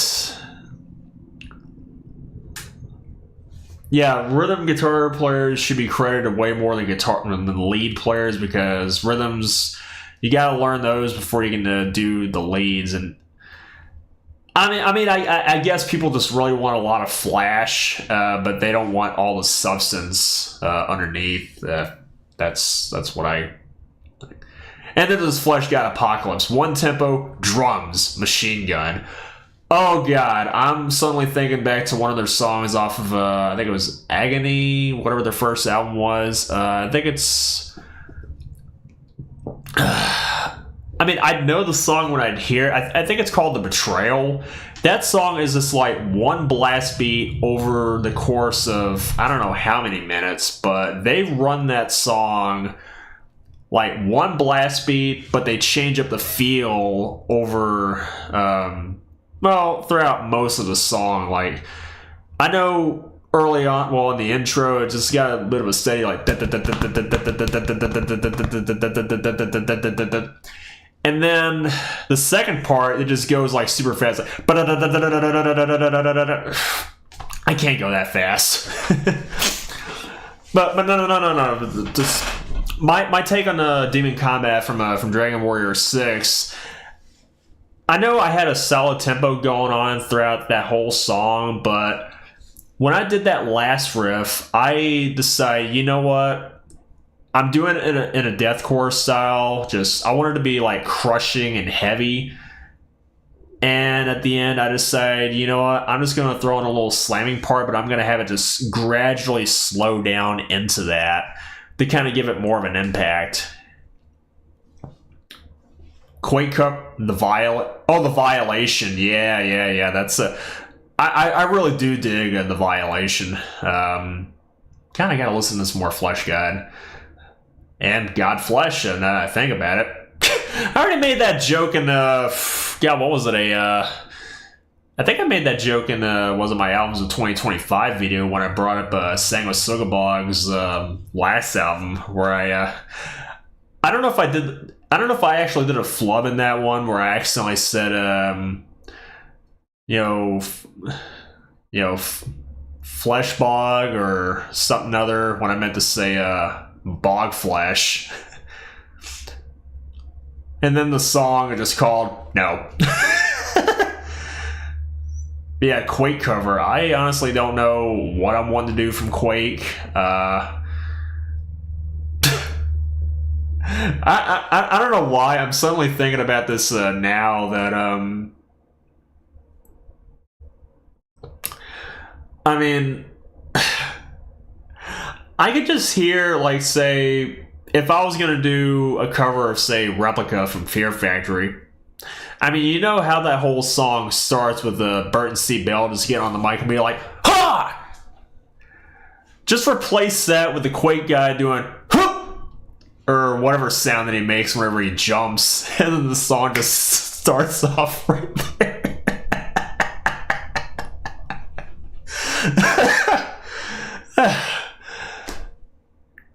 Quake has motion controls. Holy shit.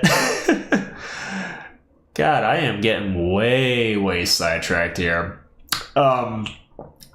But yeah, what was I saying? Yeah, they tried backtracking a bit by saying, "Hey, we know everybody's upset about the whole promo demo thing, so let's show another video that we did that has the original recording, but it's not really going to help our case."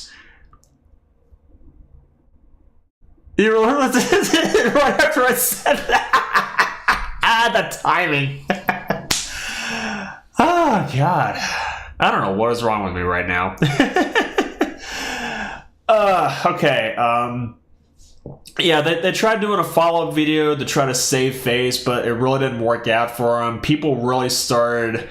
You'll keep me sidetracked and I'll like it.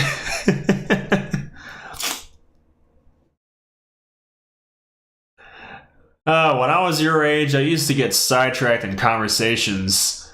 One conversation into another, both ways. And I don't know if I liked it. D-Dare tried saving face by putting out another video showing the session or whatever it is of that song, and people, they were not having it. Be worse. Imagine, locking a video game trailer to Netflix. Oh God, yeah.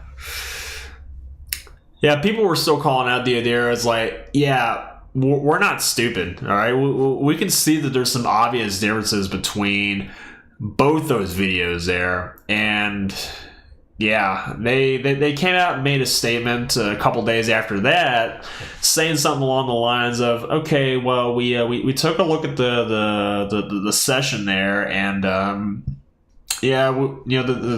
guy that was recording it, he did do his guitars both left and right, what I typically do anyways. Well, rhythm guitars left and right, unless I'm blending in tones like, say, Final Battle theme from not Dragon Quest, Breath of Fire 3. God, I think that was probably one of the best double tones that I've ever gotten. Just a nice driven 6505 with a chainsaw sound underneath. I love it. But yeah, they came out and said something like, all right, well, we saw the session, we saw the guy that was doing the rhythm guitars both left and right. He did his drums with max velocity just to give a bigger impact, which, okay, I know I'm kind of guilty of doing the whole 127 velocity on some parts of drums, but it's not everything that I gotta do 127 on. I mean, yeah, I kind of do it for kicks, but that's only on like harder parts. And you got to think about the song that you're doing, like the different dynamics and stuff. Sometimes a song or a part of a song might need a little bit more of a delicate hit. Other times, just got to get right in there and just beat the hell out of it.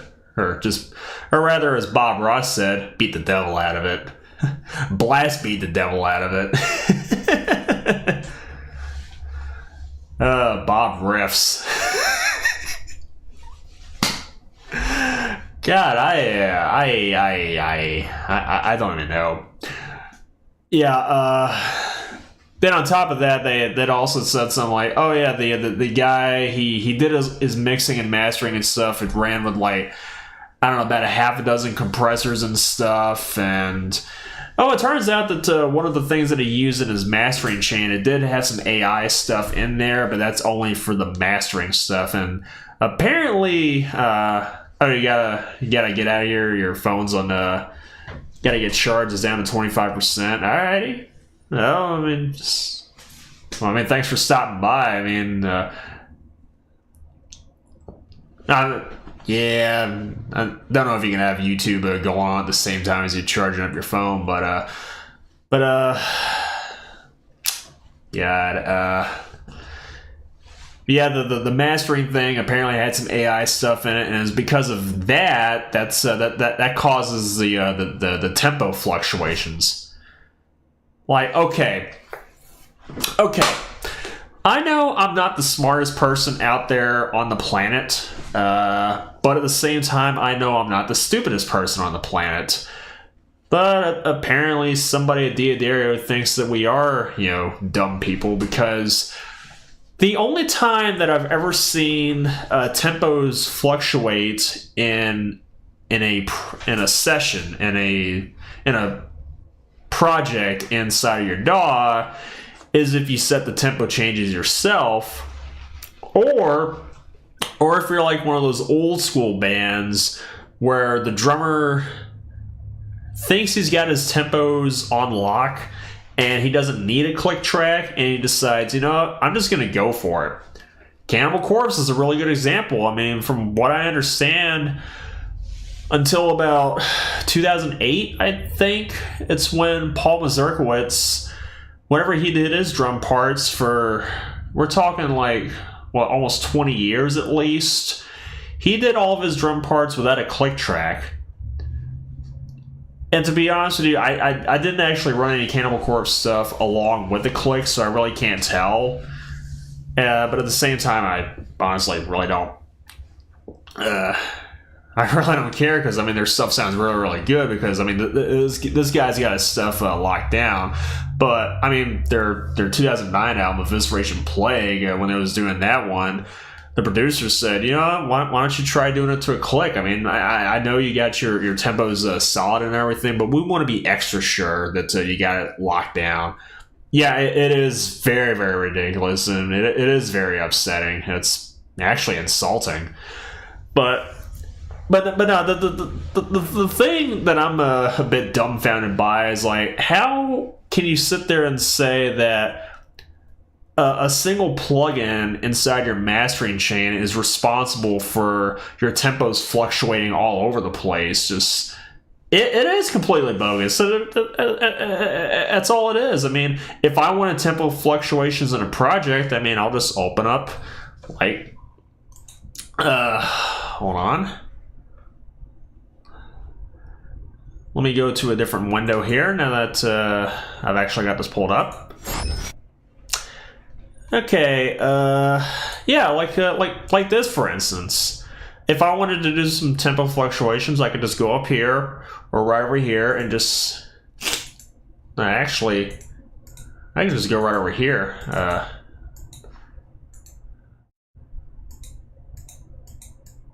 I swear I know how to do this. Apparently, I'm one of the guys at Diodario now. Yeah, I know. Yeah, I can just go to insert and go to tempo time, signature change marker, and all that kind of stuff, and put that stuff in myself. That's oh no, I wouldn't say anything about was it me and my band getting called out for that. I'm just saying that was it a company thinks that a lot of its user base, or just well. Okay, not so much just its user base, but I think almost everybody that dabbles with music, even on a bit of a hobby level. They think that we're not the brightest people out there, but I don't know, but after that whole thing with the no, that's right. Yeah, that I said there was some more after that. But yeah, once Diodario made their little statement about, we saw the guy's session, and we saw that, he did do his guitar tracks left and right. He did throw in like a bunch of processing to give it a really, really big sound, even though it sounds overcompressed and overblown, and I honestly don't like that. I like a little bit of compression in my stuff to kind of give it a nice balance, but I don't want too much of it in there to where everything just gets so blown out. And they're saying that, okay, you're mastering stuff, it's got some AI stuff in there, and it's supposed to be like a mix assistant, but apparently that's what's causing the tempo changes and stuff. I don't know. Yeah, people saw that and they were still going after Diodario. It's like, you guys really think that we're stupid, aren't you? But no, there's more. They came out sometime today, or it might have been yesterday or something like that, making another statement. Yeah, I mean, we're still trying to keep it old school in some way. But yeah, I mean, they came out with another statement just a little while ago saying something like, okay, so after all that, we found the guy who actually did that video was actually using AI in the first place. Though at that point, I think the damage is already done. I mean, if you're going to come out and start deleting comments left and right and trying to deflect after the first batch of criticism, and then you try to save face even though it's not doing you any favors, and then you try to save face again by saying that, oh yeah, the guy actually did do that, but he did use some AI stuff for the mastering stuff, and that's why the song sounds a little bit weird and a little bit alien almost. It's like, nah, you guys have already made your bed, go lay in it. At that point, I've been looking at different brands of strings. That's kind of my thing with guitar playing too, is that I never really lashed onto one particular brand for years and years. I mean, I'm always just hopping from different string brands here and there. I mean, I've played on damn near everything that was readily available for guitar players like me that like to play low tune stuff, or even ignore the backlash, pretend it doesn't exist, just keep doubling. Well, they doubled down, all right. From what I heard, they even tripled down. But yeah, I mean, I've played on a bunch of different brands. Like, I played on Diodario, I've played a little bit of Ernie Ball. I'm not really that crazy about Ernie Ball. I played maybe GHS once or twice. I've played Elixirs once or twice. Really don't have a good enough variety of strings for my liking anyways. I definitely played some Dunlops for the most part. I mean, if they would at least have some more options, or at least give the people a chance to make their own custom set of strings, then I'd definitely be rocking some Dunlops from here on out. I mean, partially because Jim Root's got his own set of strings, and I definitely have used his strings on some of my guitars because I'm a drop B guy for the most part. I've played on DRs quite a bit. I've played on Labellas for quite a bit. I think I've played SIT for a little bit, and I was actually looking at getting some SIT strings, and they got a pretty good variety of strings in there. No true custom sets, but I mean, for 7 strings and 8 strings, yeah, I can kind of make my own custom sets anyways. I mean, I know Diodario kind of had that too, and I guess Ernie Ball had that too. But like I said, I'm done with Diodario. I'm Dunio. I know that sounds stupid, but I've played this other brand that's kind of local-ish to where I'm at, called String Joy, and they do offer some custom sets. I've actually played on some of their stuff, and they're not bad.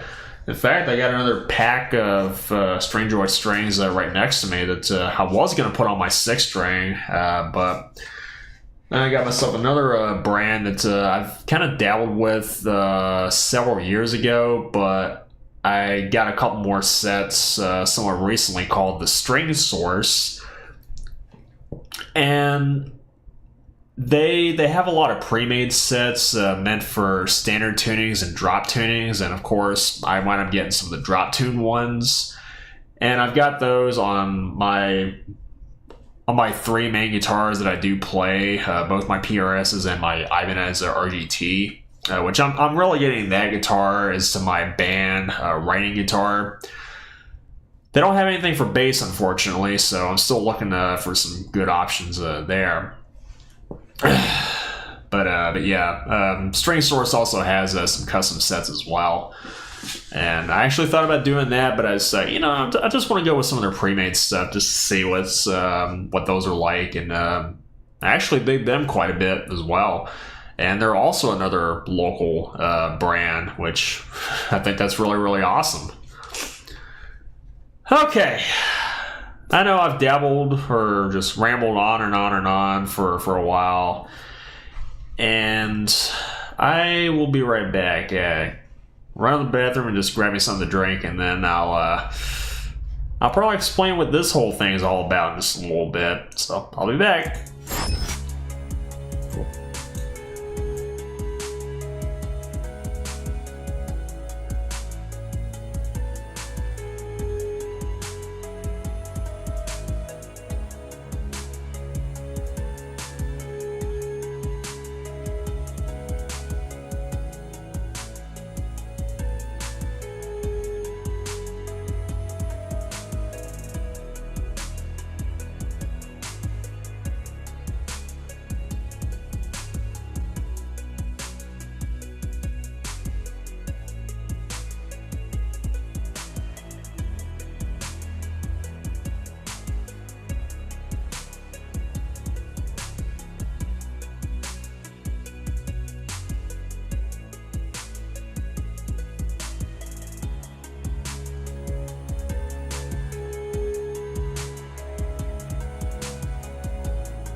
Alright, I'm back.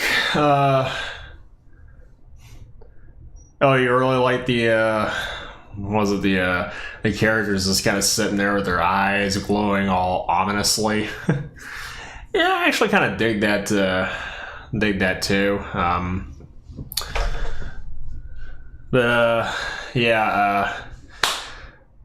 So I guess to kind of wrap up that whole saga with Diodario and why I said that I think that I done goofed is because at the end of that video where I did my live guitar playthrough of the song Enigma Protocol for my own project Enigma Protocol is where I said that I proudly use Diodario strings. Well, not so much anymore, and unfortunately it's a bit late for me to take that video down and re-edit that. So it's one of those things where I just kind of look back on it and I'm like, yeah, I know better now. Maybe. Alright, so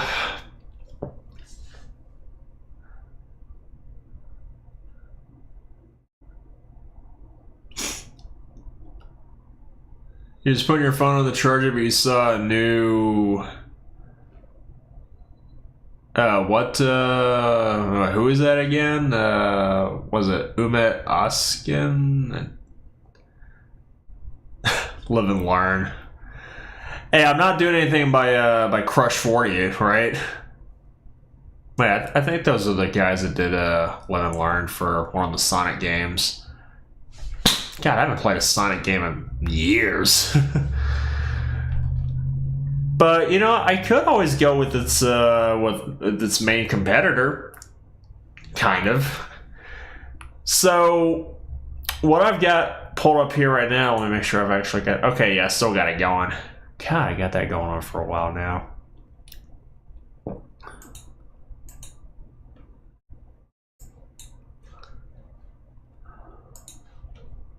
Okay.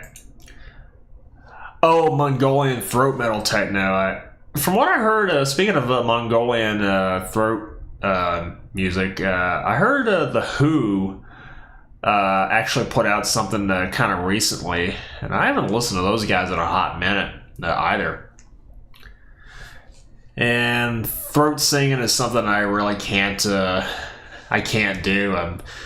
It's like trying to do heavier vocals. It's like one of those things that I just can't. I can't seem to wrap my head around, or I can't physically grasp. Like, how do you go about trying to work your body and trying to get those kinds of sounds to come out? I mean, yeah, I know singing is singing. It's just it's fairly easy. It's just more of, you know, if you got the pipes for it, if you're able to keep yourself in tune.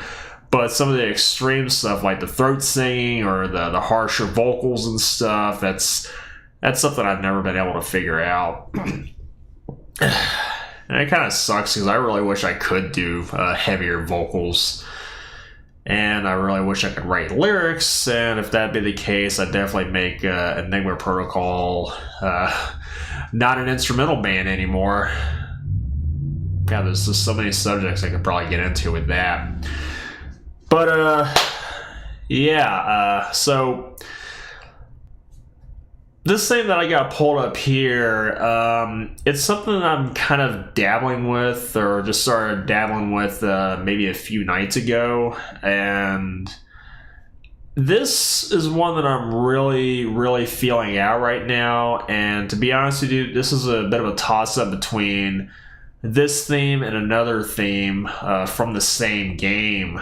I mean, I could say the game series, but I know both these themes have definitely changed over the years. And I guess on a 8th installation, maybe future ones at that, they've kind of came back to these particular themes and reworked them a little bit.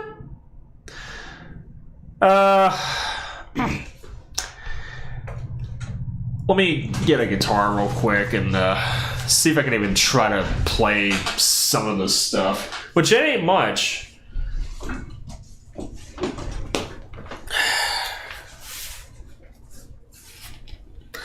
Okay, get my Marky Mark here.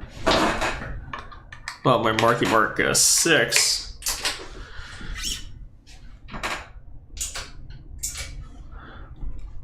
Let's see, am I...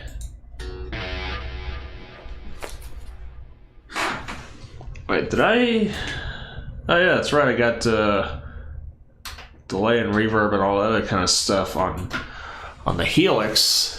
But it's also going on my Helix Native. So it's definitely doubled up there. Yeah, this one is like a really massive feeler at the moment. Like, I'm still trying to figure out exactly how I want to go about doing this, if I really want to go about doing this at all. I'm sure everybody in here knows of this one in some way. This is very, very unfinished, so we'll see what comes of it. See if I can even remember some of the lead lines here, and that's all I'm really going to be playing. Let me get a click going here.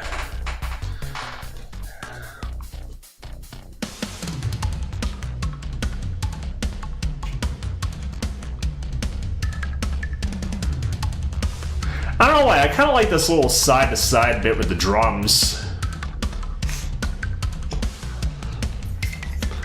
I know I don't have any guitars or bass, well, actual bass going on this part. Let me see if I can even remember this.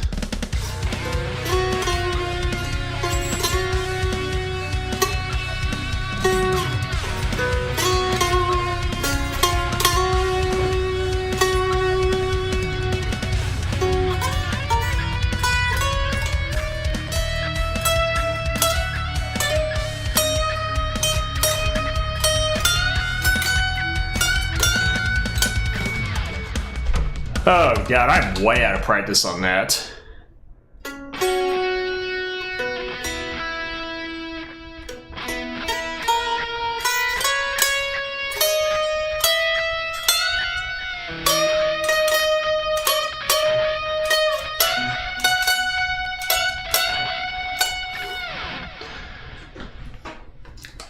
That was supposed to have been Rainbow Road from Super Mario Kart. The other idea that I had, and the only thing that I need to figure out is the opening little synth string thing for this one. Again, same game. But you'll probably recognize like the main riff there, the whole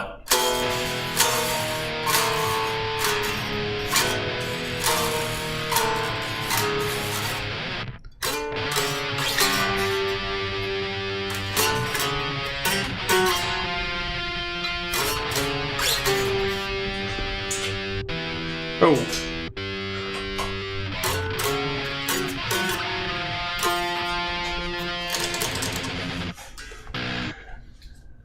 That was supposed to have been Bowser's castle from Super Mario Kart as well. And I don't know, I was just thinking of some like quick little racing game themes that I could probably do. Though I know it's going to be cutting it to kind of close, but I actually had a couple of other potential covers that I was looking at on doing. I'm trying to think far back to this other post that I made a couple of months ago where I just wanted to ask some of y'all for some ideas on stuff that I could cover, and I think I already mentioned a few. I believe this was after I already did Are in the True Form of Darkness from Mystic Arc. You know, that really heavy, epic sounding final boss theme from that game. Mystic Arc's got some amazing music. I mean, if you like just really weird RPGs, well, Super Famicom RPGs, and if you wish Seventh Saga was a lot better, then I'd say check out Mystic Arc. No, but I had a couple of other potential ideas on the things that I could cover. And I was trying to remember a lot of this stuff in my head over the past couple of days, see if I could try to remember some of this stuff now. What I had in mind so far, let's see, I think in my one post I did say something about wanting to do Demon Combat, the regular boss battle theme from Dragon Warrior 5. That really, really weird feeling boss battle theme, but it still sounds pretty epic. Sounds kind of tense too. I had another GoldenEye cover in mind, and it's not actually like a super heavy sounding song. Oh yeah, I did link. I think I linked both y'all some Rainbow Road. and that's what I was just kind of fiddling around with up here just a little while ago. But yeah, don't know if I might actually continue this one. Oh yeah, to get some pizza. Nice. Yeah, I had another GoldenEye cover in mind, but I was what I was thinking about for some bizarre reason was probably gonna be doing Streets, because I mean I could just imagine like the drum part that kind of persists throughout the whole song, or at least the vast majority of the song, just played with a heavy sound of the riff that.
I wish I knew the Pokemon theme song.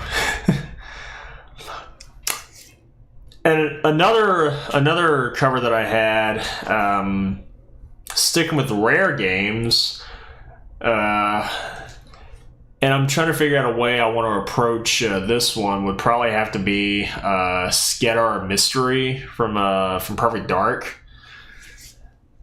You know, it's let me see if I can actually tune my string up to C sharp. Let me get the tuna going on over here. I got a pretty heavy string on here. I know I'm not supposed to have a 60 for.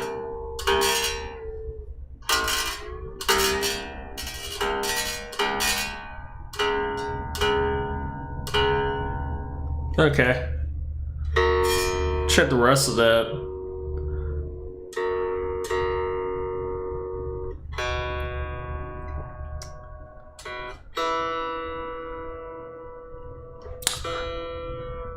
It's always the G string that's giving me a hard time. Or rather, the E.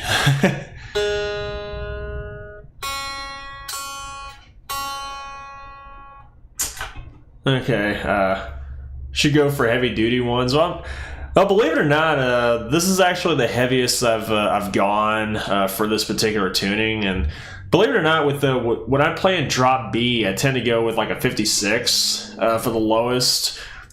For the most part, if I'm gonna stay in drop B, but if I want to go back and forth between drop B and C sharp standard, I might go with something like a 56, maybe a 58 at the most. That's why I had to correct myself and say that it's an E. Oh, sorry, I got my octaver on. If it was a G string, it would be. Except that one would actually be snapping. I'm sorry. No, I'm not. You gotta wonder if a Rayman cover would be sick. I actually need to listen to some more Rayman music. But nah, the Skedar Mystery theme, where it just kind of rings out with this boom boom.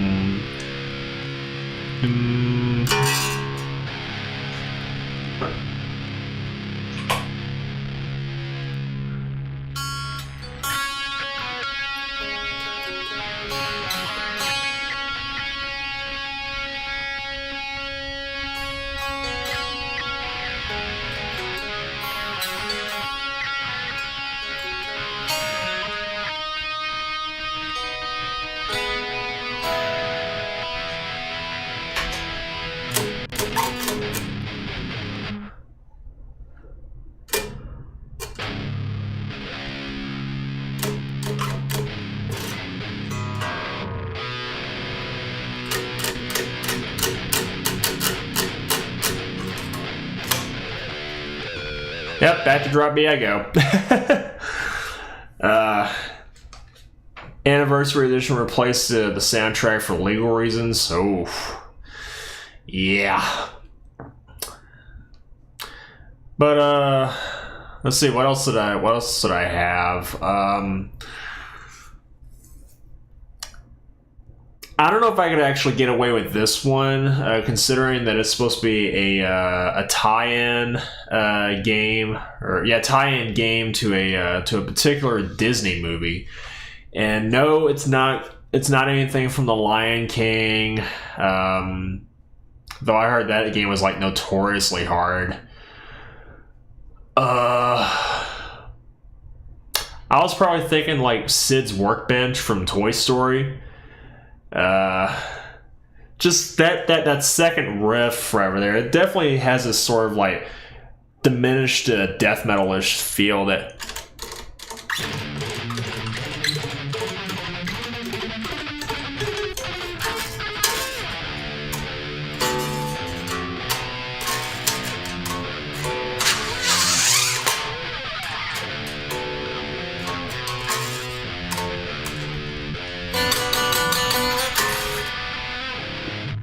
But no. I don't know. I kind of like that sort of diminished thing on the second time is that whole song resolves that. No.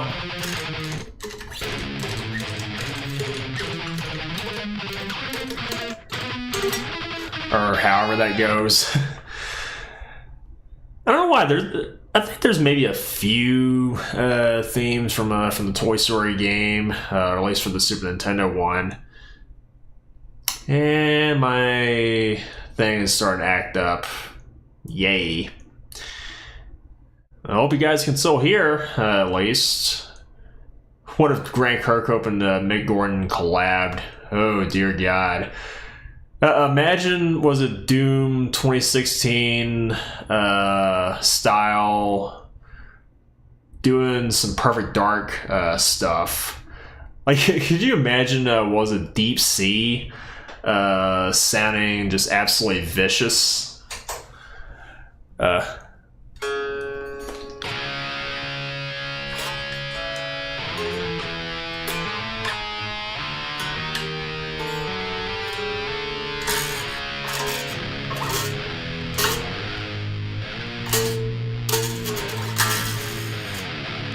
Okay, that sounds a little bit more doom metal-ish instead of the.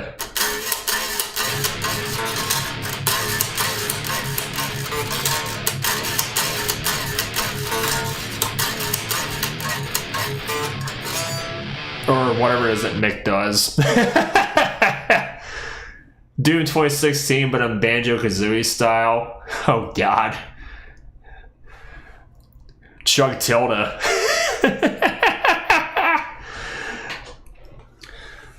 Yeah, that's another soundtrack I gotta listen to some more of. Banjo-Kazooie. And I guess ukulele too, now that I think about it. I know I'm a terrible musician. I'm not listening to some good stuff. Now there was a couple of other themes that I had in mind too. Again, what did I say? There was Bowser's Castle from Super Mario Kart. There was Streets from GoldenEye. There was Skedar Mystery from Perfect Dark. There was Sid's Workbench from Toy Story. Demon Combat boss battle theme from Dragon Warrior 5. I think there was another one that I had in mind, but I just can't remember it right now. Banjo-Kazooie OST is just godly. Yeah. I mean, it is a 90s rare game, so I mean, of course, music has got to be really good. Donkey Kong 64. Oh, God. All right. Okay. If I could actually legitimately pull it off, and the thing that I'm worried about the most is with the vocals. If I could actually do a very convincing Jonathan Davis, how about a new metal take of the DK rap? Korn does DK64 music. I mean, you can just imagine just how bad that would probably sound.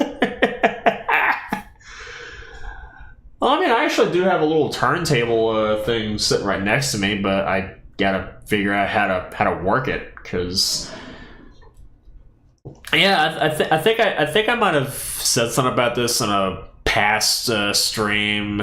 Like I've got this little turntable DJ controller thing sitting right next to me, but I really haven't spent enough time with it, and I know it starts to bring into question why I brought in this 8th individual here into Enigma Protocol.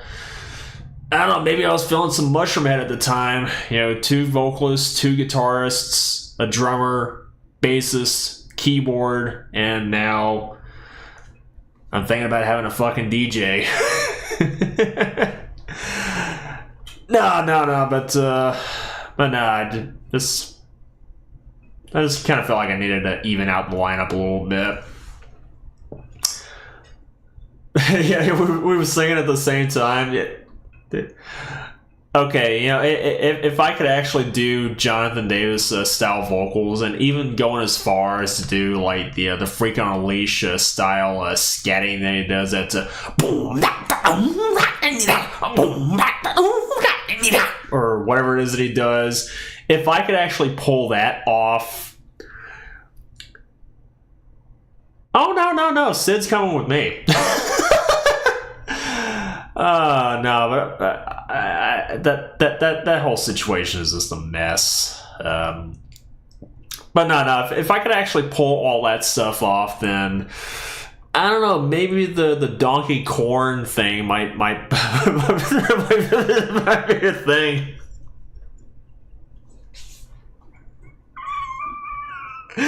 Donkey Corn, what the fuck?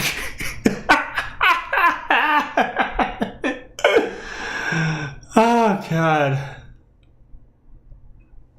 I don't know what's up with me. Yeah, he does. Yeah, just. Oh, wait, am I even in tune still?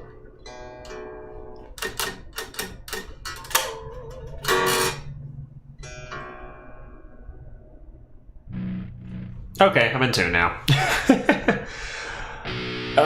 Yeah, man. I mean, if I could actually do that, then yeah, definitely. Yeah, we don't even know what's going on. It's, I mean, at this point, was it I'm hearing? Was it Jim saying like, "Hey, don't believe anything you see, or don't believe everything that you read, or whatever." People were saying like, "Oh, Sid was acting up, so we had to let him go." There's just all kinds of stuff going on that all I gotta say is that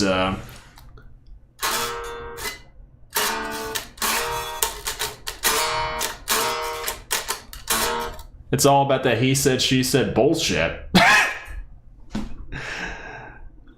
Why? I don't know why I got new metal on the brain all of a sudden. Maybe I should break out my DJ controller and just start learning that. Oh god. Yeah. But no, I was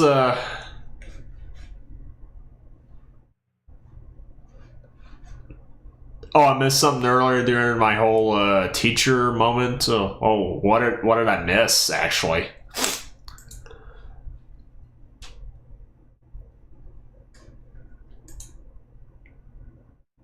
Oh, the AI shit's gotten worse. I think I heard something. I mean, if it's the same thing that I'm thinking of, there's some AI generated YouTubers out there that are legit copying others, and you think I should go for it? Just try? Yeah, maybe I could. Oh god. I just got to get in the right headspace for that. Head. All right, stop monkeying around now.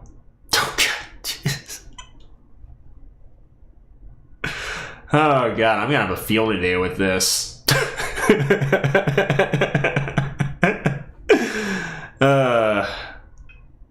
David. Oh yeah, I heard something about that. AI is teaching people how to make viruses and stuff like new diseases. I mean, I got a new disease for you.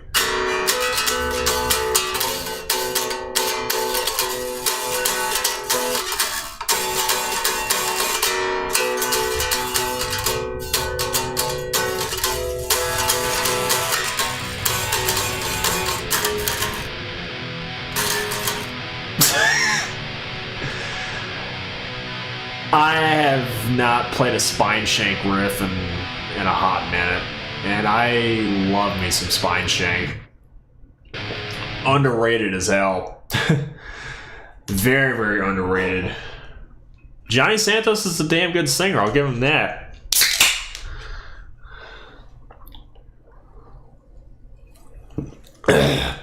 Oh yeah, the Jurassic Park line.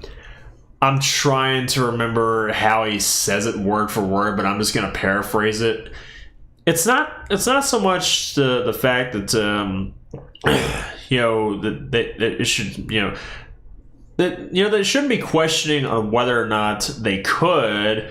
It's more of they should be questioning on whether or not that they should. And this is a point where they shouldn't.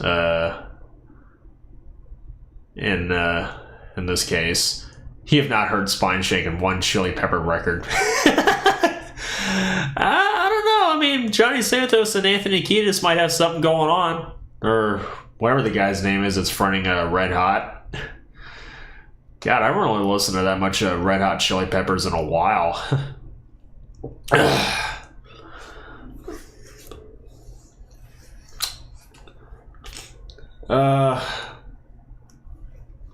Is my current computer getting a little bit tired? I mean, I've had this thing for was it like 7 years now, and I'm trying to keep it going for as long as I can. I'm still trying to ease up on a lot of the like heavy processing and stuff. Like I'm try not to rely on the whole process-based stuff as much. Hence the reason why I kind of want to get myself another bass guitar just for... Oh, Anthony's being a creep? Oof. Yeah, that I did not know, actually.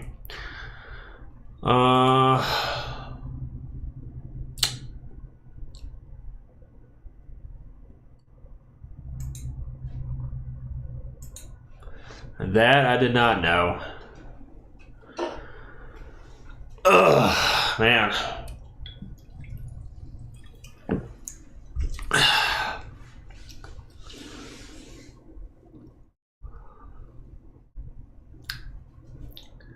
The only song you heard from Red Hot Chili Peppers was when they did a cover from did a cover of Just What I Needed from the Cars.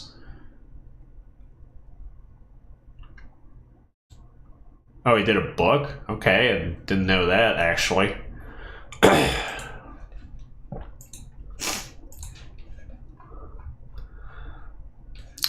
Ugh.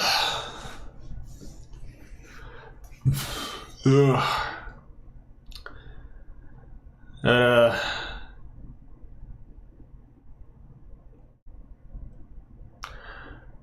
Okay,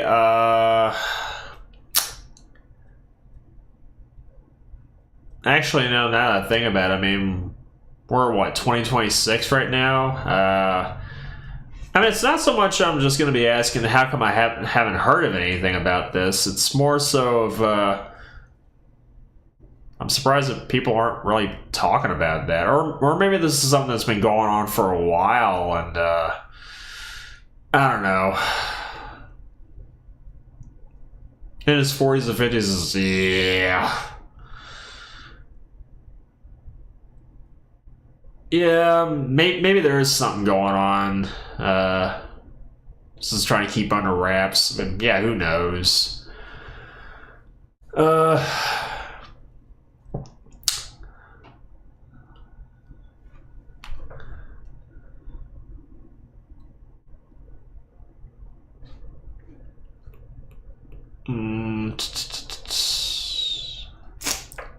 wrote a song about it early on.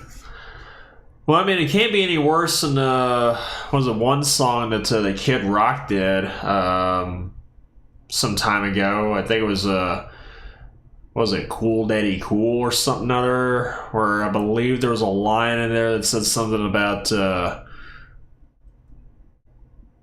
statutory, and then say nah, it's mandatory. I don't remember the exact line, but I mean, it's Kid Rock. Oh, that was before they got big? Oh. Okay.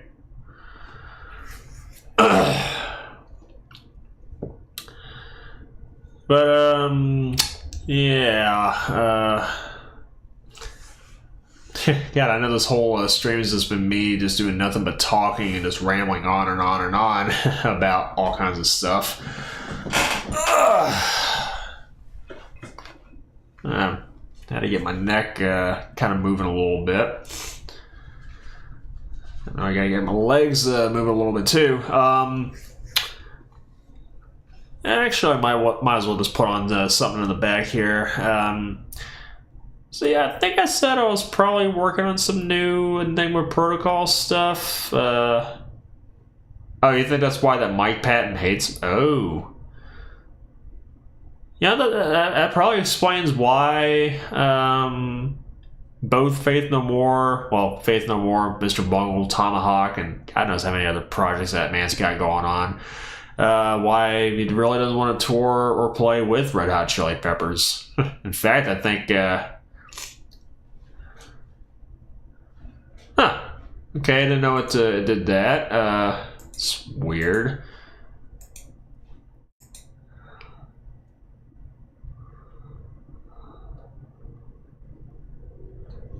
But,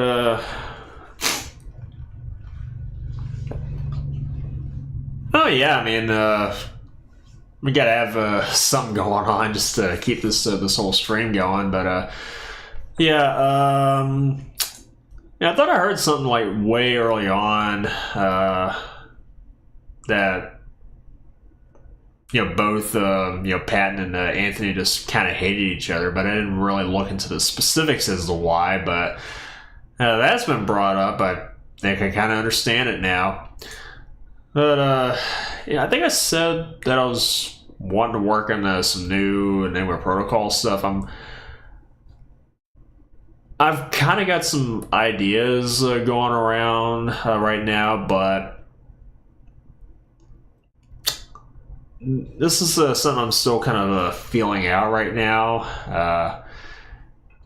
And I kind of wanted to play around with some different rhythms here and there. Just make it a bit more intriguing and interesting. Yeah, that's true. And this is just bare bones here.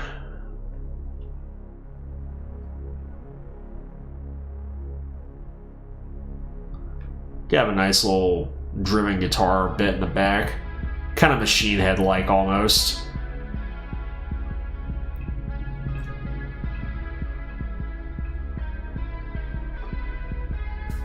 And then we get some polymeters thrown in there. Like octave polymeters.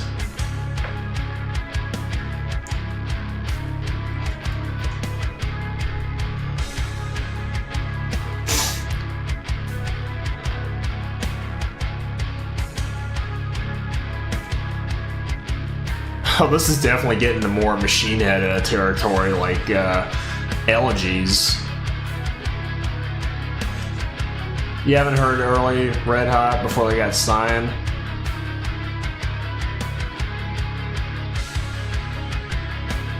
Yeah, I know the other guys are just lurking, and DK's got his phone charging up.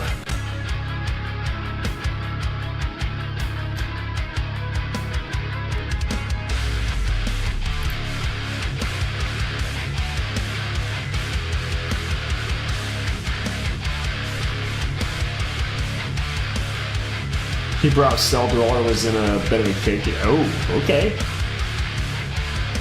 Yeah, I'm still really feeling this one out here.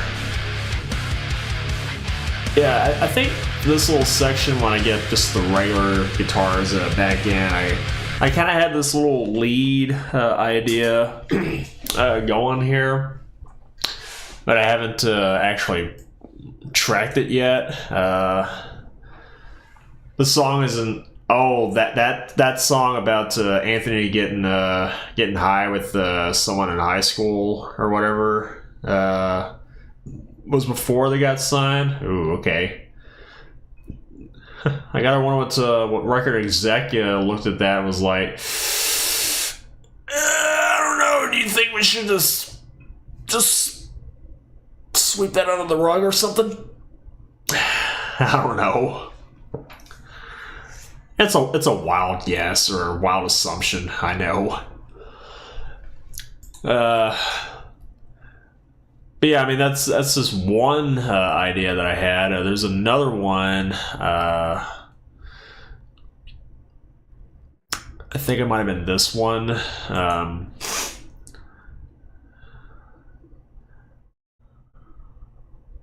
Where I actually went just a little bit heavier than that one, but it's still in that same like drop B tuning. And I think this is one of the first stuff that I've done for Enigma Protocol where I actually did use my my new Marky Mark 6-string. And yeah, that one's it.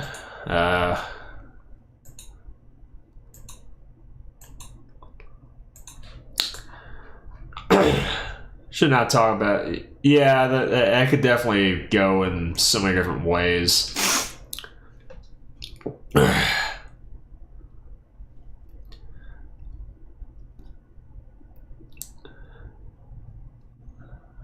Yeah, track list was swapped and mixed up, so you listen to the OG track list. It flows better down to earth near the end. Which album was that again?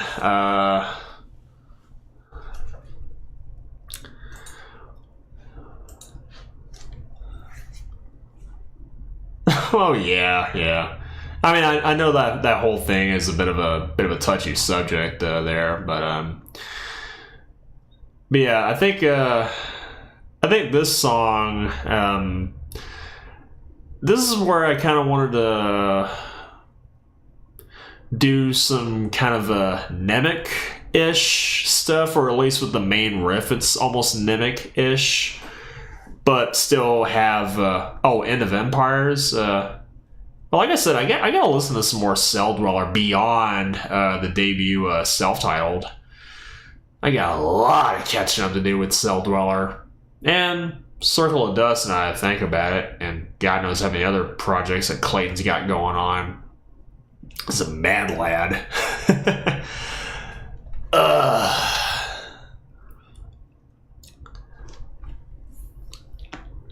But this one, I really like the main riff on this one, but just having this little bit of synth going on in the beginning, I think it kind of adds a little something to it, but this is another unfinished one here, so...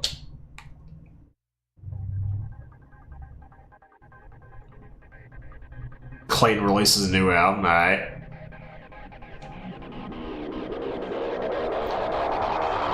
Headbang.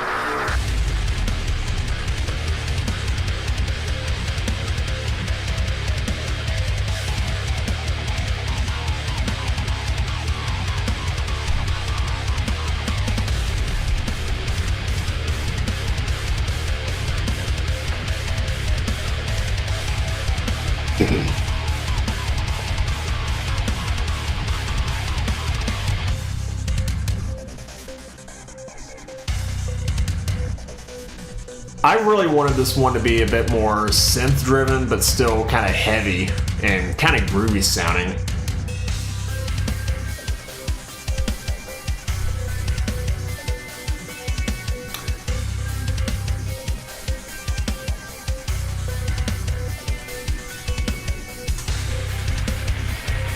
Dropped a new track around the same time you beat Turbo Overkill called Respawn. Nice.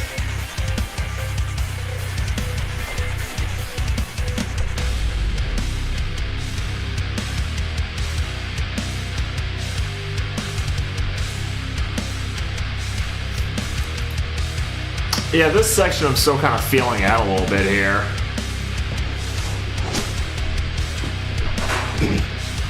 Bruce Campbell groovy? Groovy. I need my chainsaw hand.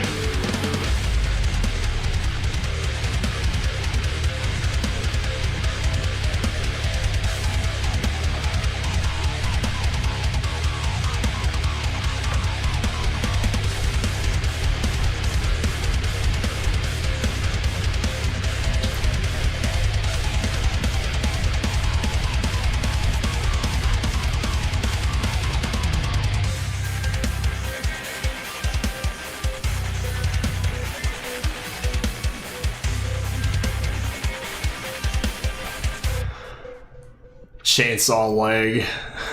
So how did we go from Evil Dead to God? What's that Tarantino Grindhouse movie?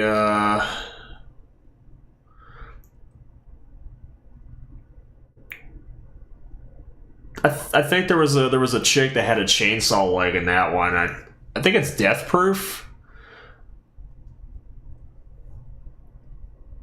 Yeah, I can't remember the exact name of that.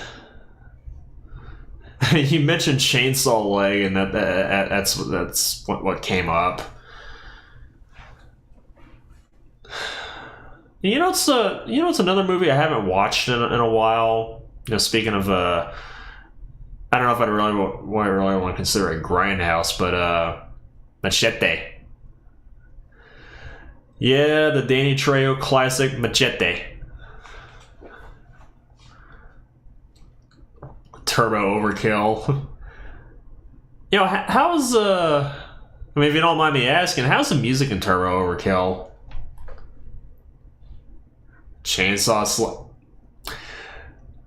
Okay, let me double check to see.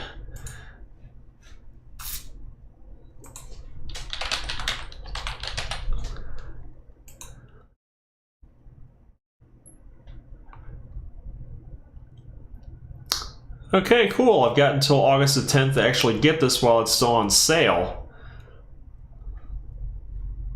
And it's only like $6 before tax and all that. Maybe as soon as I get done with this stream, I might snag me a copy. I just got paid today, so yeah. But now that riff that I had,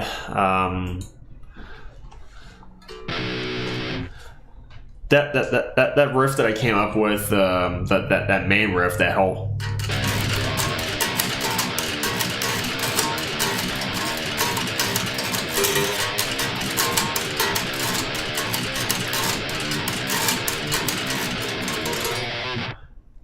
I really dig that. Hey, that's all that matters. If you're happy, I'm happy, and vice versa. We're all having fun. That's all there really is to it. Soundtrack's really good. It's made by a small team. Yeah, you got some people that put a lot of care into this game, it seems. Hell, you pretty much sold me right there. You got chainsaw legs and you're just sliding around chopping people up and God knows what else. Well, I know you meant content. Just the stuff that I put up here on YouTube. Yeah.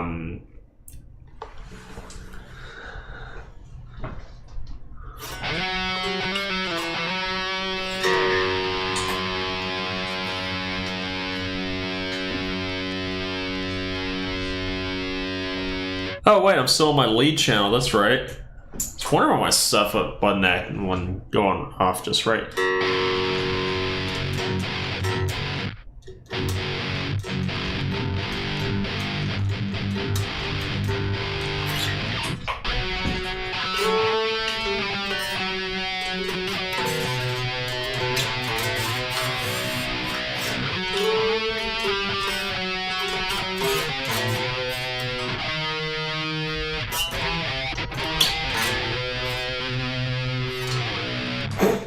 Don't go all the time from Rage Against the Machine on us. Start using weird things to slide on the guitar. No, I think that's more of a was it Guitar Man or Beautiful Joe or whatever. I am digging into some obscure shit right now. Josh tried to get me to sign a contract. I didn't realize that I was talking to the personification of QB. No, I'm not gonna do you like that. I'm not gonna turn you into that little devilish dog from Madoka Magica that everybody hates. I have seen my fair share of pictures of that dog, QB, just getting tormented. I know you meant to say content, not contact. It's you'd be blowing up my phone at like 2 a.m. It's like, hey, I just want to see how you're doing. I mean, I appreciates it. I appreciates it. Come on. Hey! I've flubbed worse than that. All right, so don't feel so bad.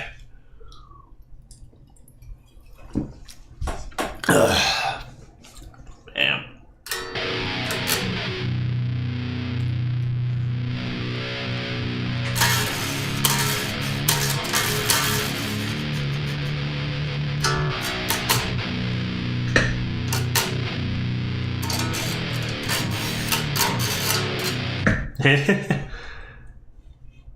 Come on, stop beating yourself up, man. And like I said, I've flubbed way worse than that.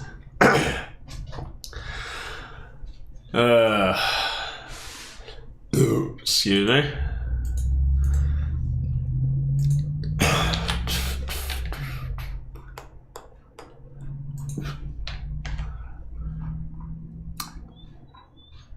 Now I just gotta remember the tempo to this one. I think it's still.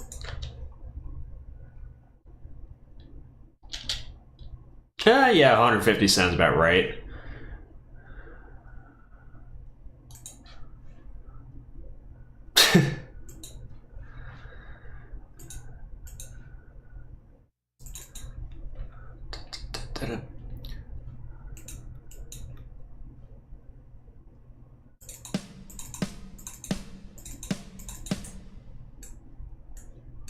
Yeah.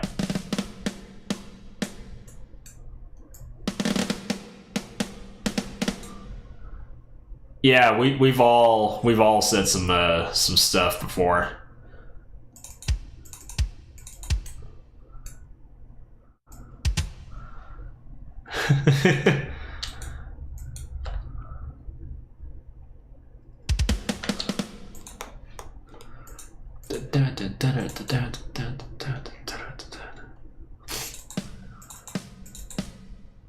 Oh, I gotta have them a little bit closer there.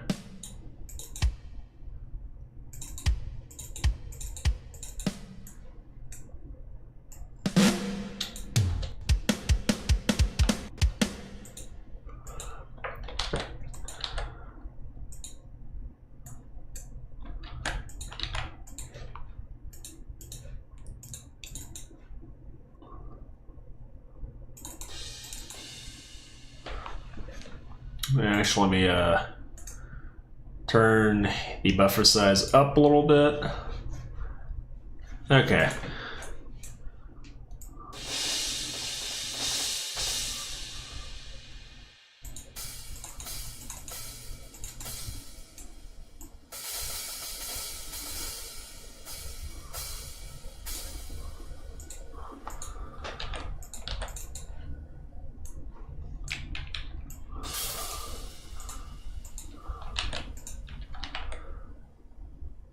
This is hey, as long as everybody's having fun, that's all that really matters.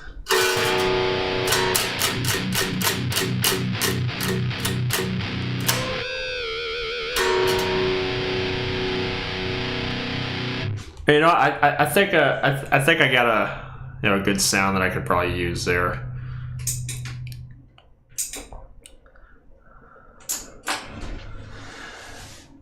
It's been a minute since I last done a sound like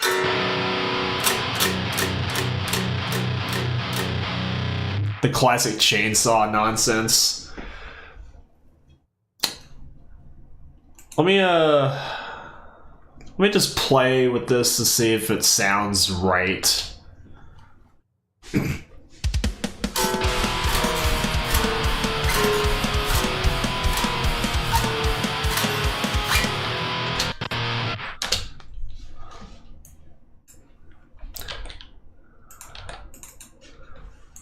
You know, I think it might. I think it just might sound right. Why did I do that? Oh, okay. So yeah, this one I actually want to go.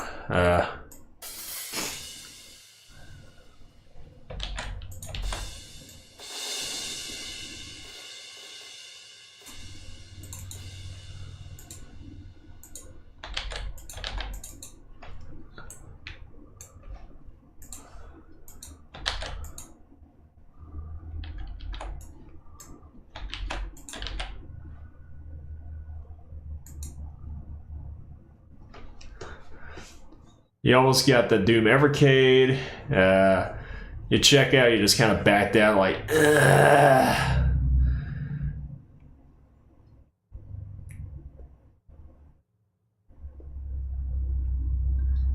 Yeah.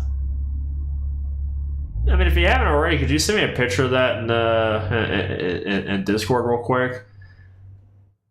I mean, I just want to see what it looks like. I'm not gonna be like listen to your inner Palpatine and just do it or whatever. I mean, we're all having a laugh. I mean, God, it's like I just got off of one tour and here I am just ribbing with everybody else here. It's like I never stopped. I mean, we're kind of having a go at each other in good fun at least.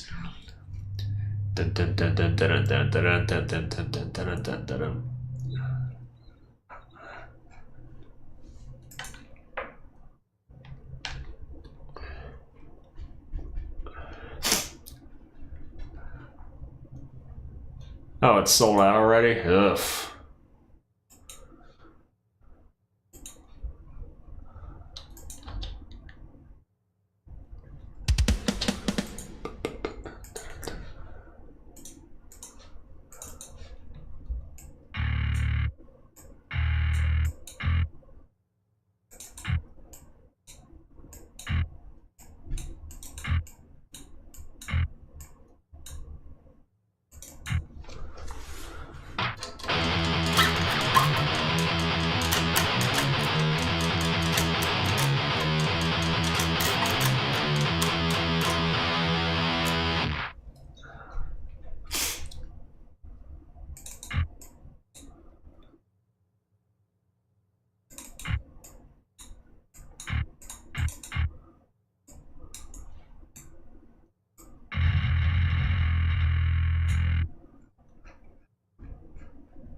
I don't know if that's the right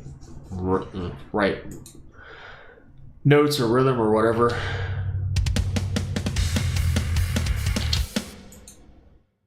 Okay, maybe that did sound right.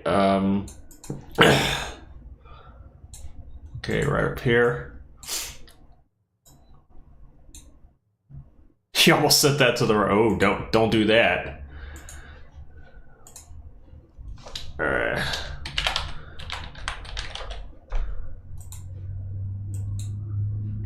Hello, Bowser.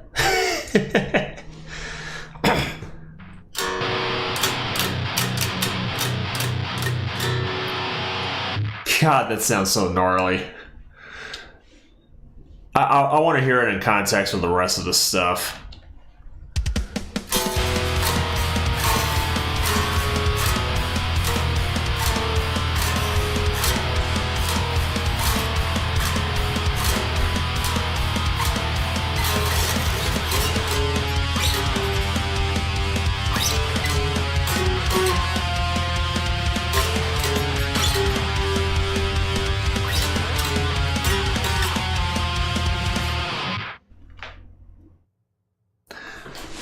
Alright.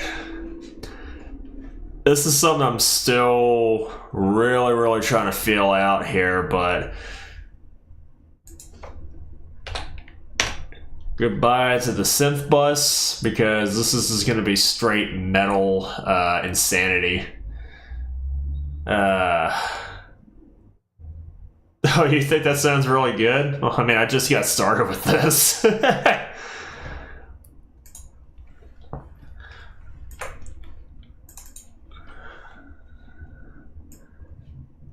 Mr. Player 3 at any time.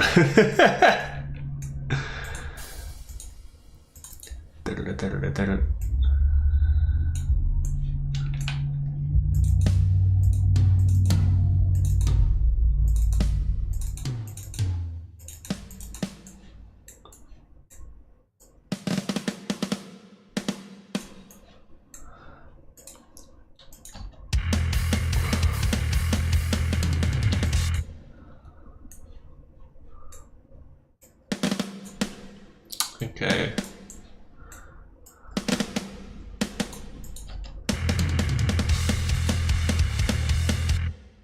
Sounds chunky. Well, I mean, think of the character that's this is supposed to be based around.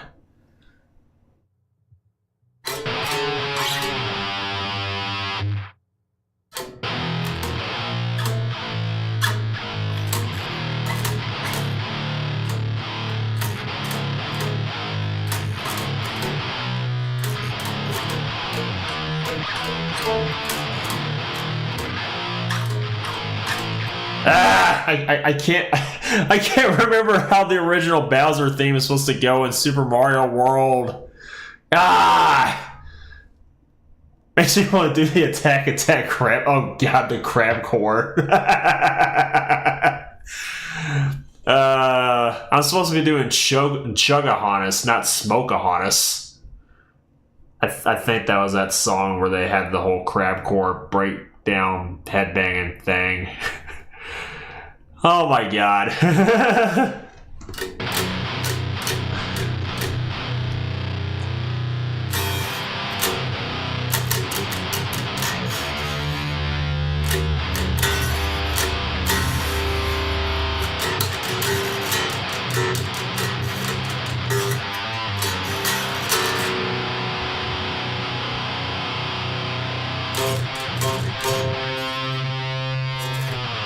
Okay, no fuming mouth this time. God, that riff to Master of Extremity is just so good. Ugh.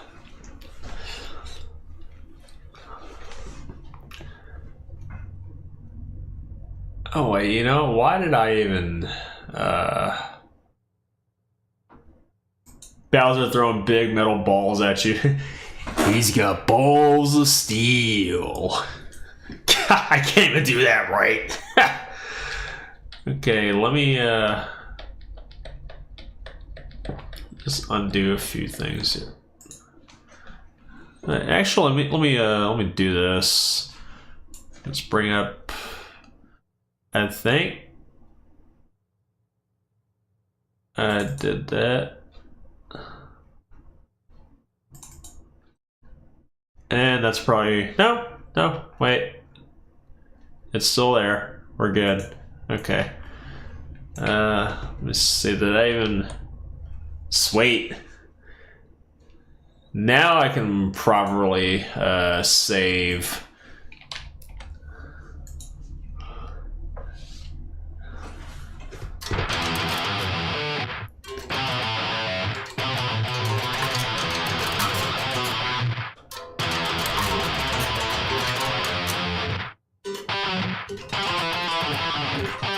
Ah! I don't know how to play the metal.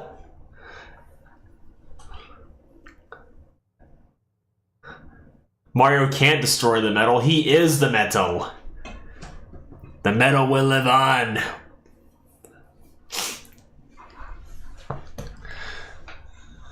I really wish I knew some other, good Tenacious D songs other than, well, the greatest song in the world.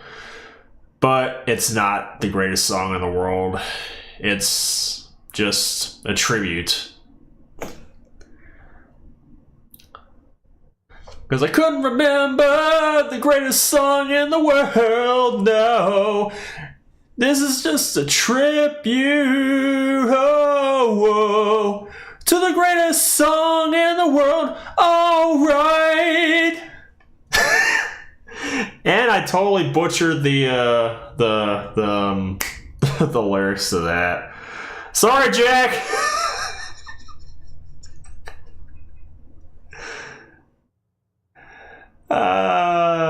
I just made it the worst song in the world.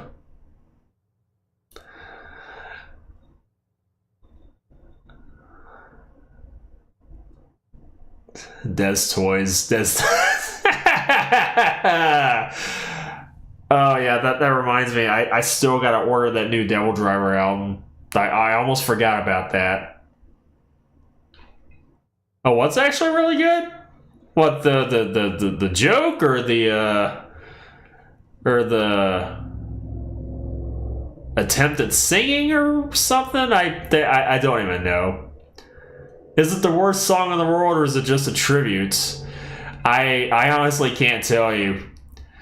All I know is that if someone were to come up to me and just tell me, play the best song in the world, or I'll eat your soul, I'll just say you can have my soul. It probably tastes, it doesn't taste like chicken though.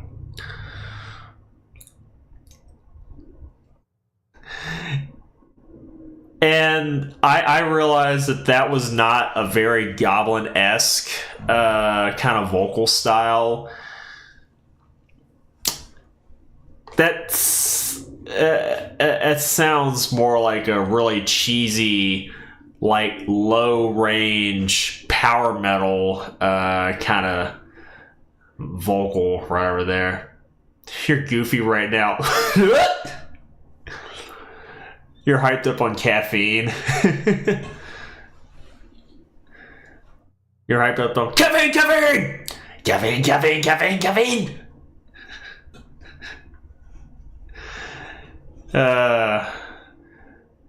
I mean, does the caffeine... Alright, I gotta take my headphones off. I don't want to throw them around here.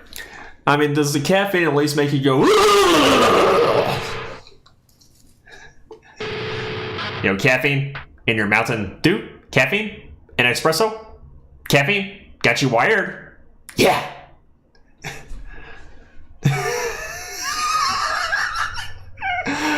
Oh god, I'm butchering Psycho Stick lyrics too. This is why you should never hire me on as a vocalist of any capacity at all, because not only am I butchering notes, I'm also butchering words and lyrics and everything. It's just, oh my god. Oh, poor Josh.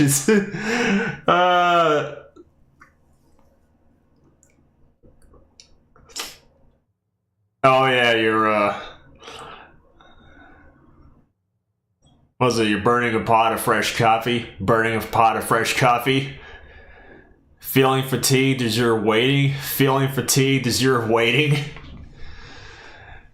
Consciousness, eyelids begin to get heavy. Eyelids begin to get heavy.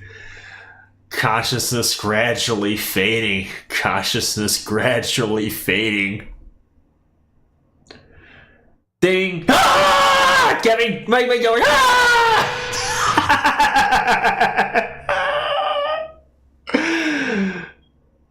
Oh yeah, real coffee from the hills, of Colombia.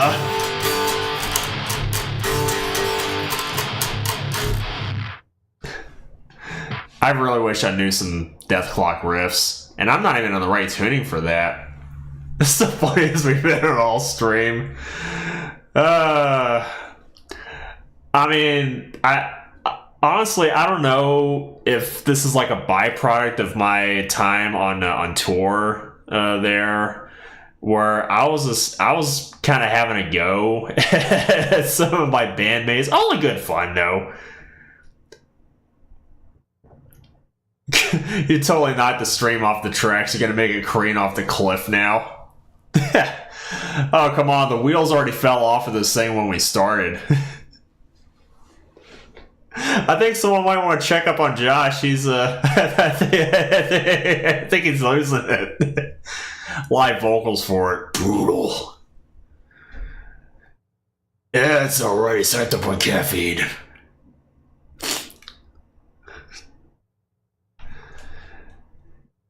That Nathan explosion wasn't all that good. I can't even do a really good Shockmaster right now if I wanted to. My voice is not gravelly enough. But I mean, at this point, if I were to try to do a really gravelly kind of voice, at this point, you call me the Riff Master.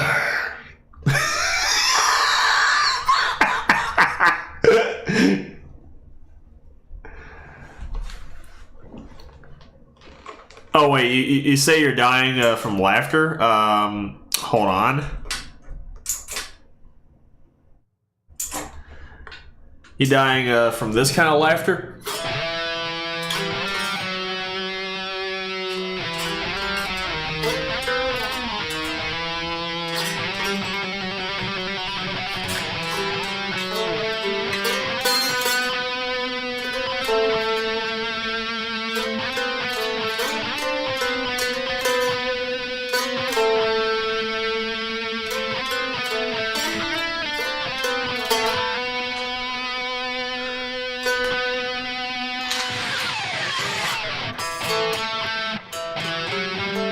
Ah!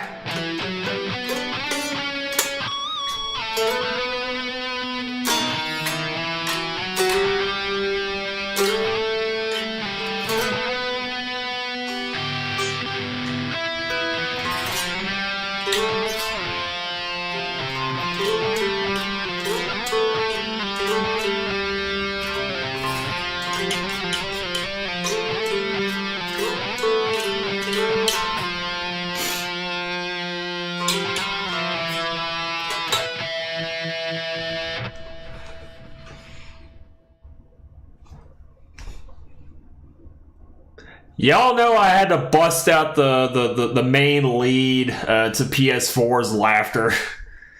That song is probably one of my favorite Sega Genesis earworms by far.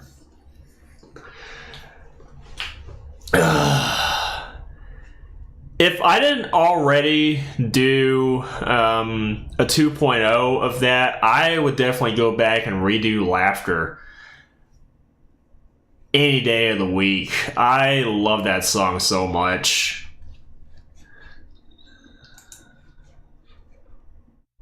Had to bust out.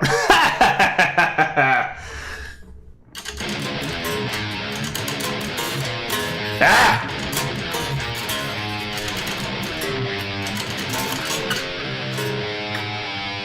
Oh wait, that's Breakout. Had to, you know, we're actually doing something very, very productive here. You know, just I mean, whatever funk anybody finds himself in, you know, just come back here and have a laugh. You know, if it gets you out of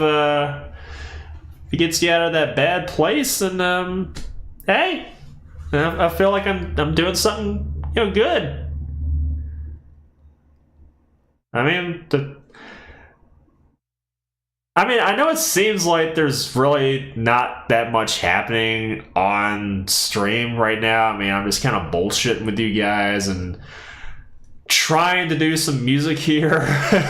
Keyword trying.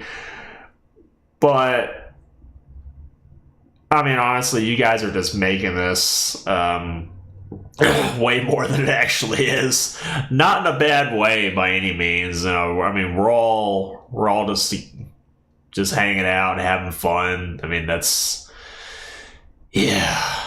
I feel like I accomplished a lot, but at the same time, not really.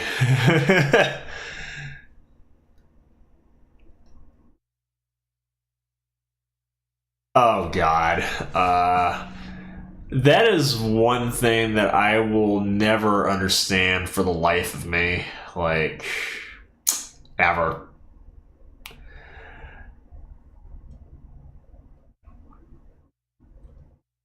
I mean, it's. I mean, DK, you know it's bad that anytime I talk about my guitars back to back, I'd have to at least mention the string count after I mention, we'll mention the word string after mentioning the number, because I've got my 8-string guitar. I'm holding my 6-string guitar. I've got my 7-string guitar. I didn't want to be that guy to say, all right, so the guitars I've got an 8, I've got a 6, and I've got, well, that. Because it's one of those ticks that's just in the back of my head. I'm like, oh, for God's sakes, please don't say that. Please do not say that. I'm about to go in a blind rage. I mean, I know we're just sitting there just cutting up and having a good time, and we can have a laugh, but there are just some things that I will never be able to understand. Can only count to 4. My man knows what's up. If I had my wah pedal hooked up, I'd probably do that a little bit, but yeah. Anyways, let's take that thing off.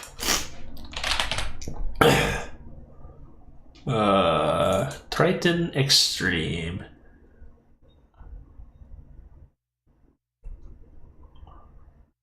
Blind rage every time you hear Nickelback. That's fair.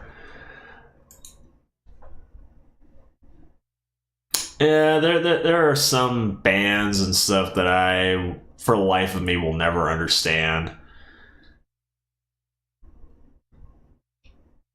It was more in the 80s. I just got here around the start of the 90s, so there's some things nowadays that I'll never understand. I mean, yeah, I know some people could probably say it's like old man yells at cloud.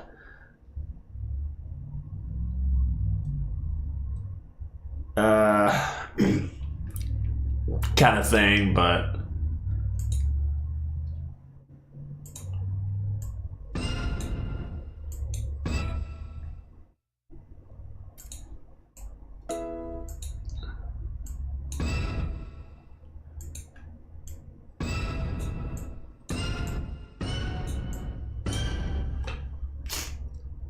joking a joke, of course. Yeah, that's fair.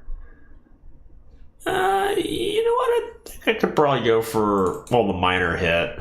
It doesn't matter, major or minor. I mean, I'm still getting the same notes.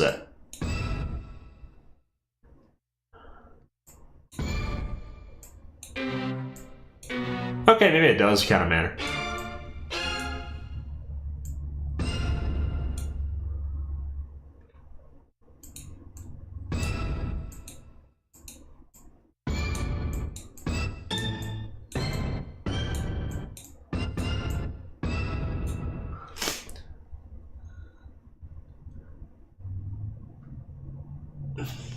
Oh yeah, don't actually, yeah.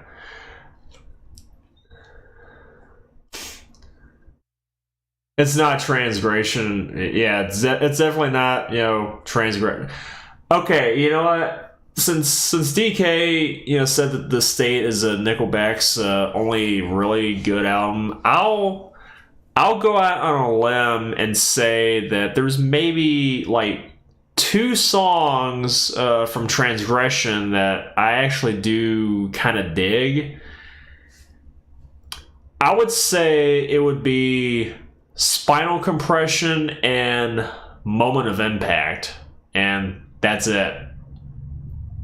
And even then, the Industrialist, I would say Recharger, the album opener, I think it's also the title track, Industrialist, New Messiah,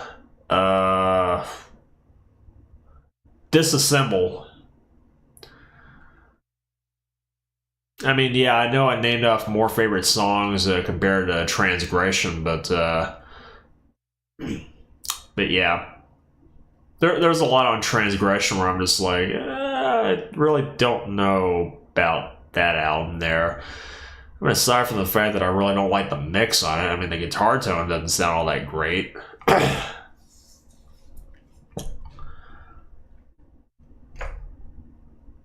Oh god, yeah. Doesn't really matter as long as they have good meaning in their albums. Yeah, that's true. Yeah, I know Nickelback has been memed from here to who knows where. I mean, I gotta wonder. I mean, TK, if we're gonna be playing on this, I gotta wonder, just how many people were sitting there listening to that one song from Nickelback, and then they just say, you know what? I don't think I want to be a rock star. I'll see myself out.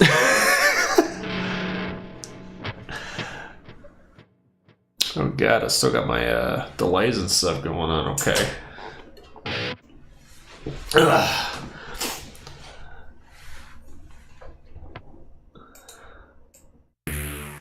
No, we're not going with an industrial.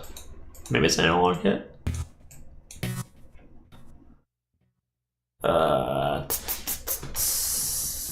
Yeah, we'll just go with the regular.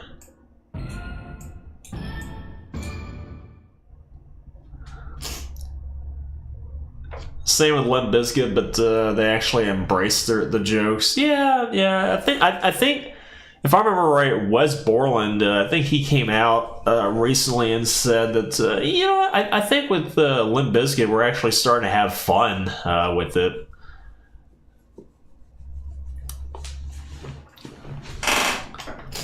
I mean, I kind of understand. Hold on. I kind of understand, music tastes and all that. There's some bands that people like. There's some bands that people don't like. I mean, I'll just go out and say, something about Sleep Token. I know that band's got plenty of people that don't like them. I guess there's they're too poppy for the metal guys, or they're too metal for the poppy guys, and all that. And I'll be honest, I'm not really that big a fan of like straight up pop music, or at least straight up pop music that has come out in the past 25-ish years.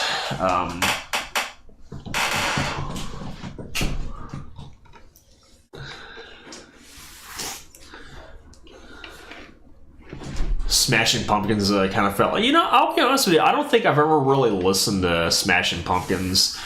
No, it's funny, I think the only Smashing Pumpkins song that I've listened to would have to be Bullet with Butterfly Wings.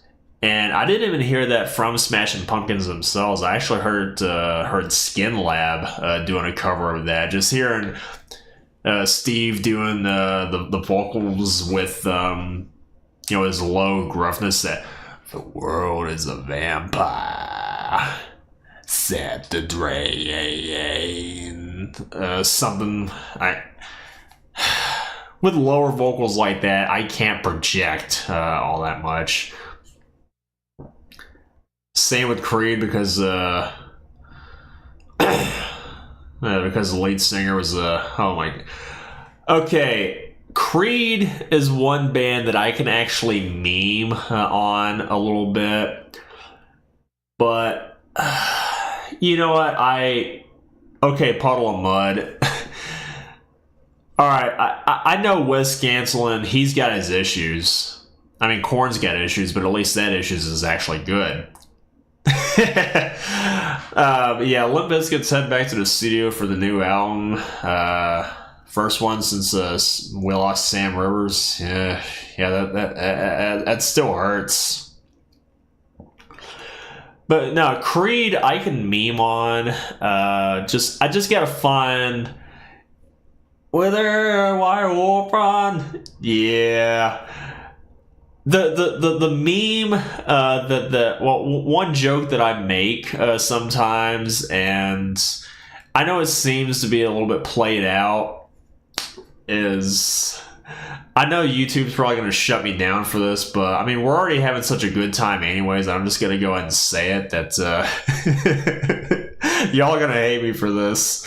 That apparently Scott Stapp. At one point, he actually directed a porno. At one point, I think it was originally supposed to be called "With Legs Wide Open."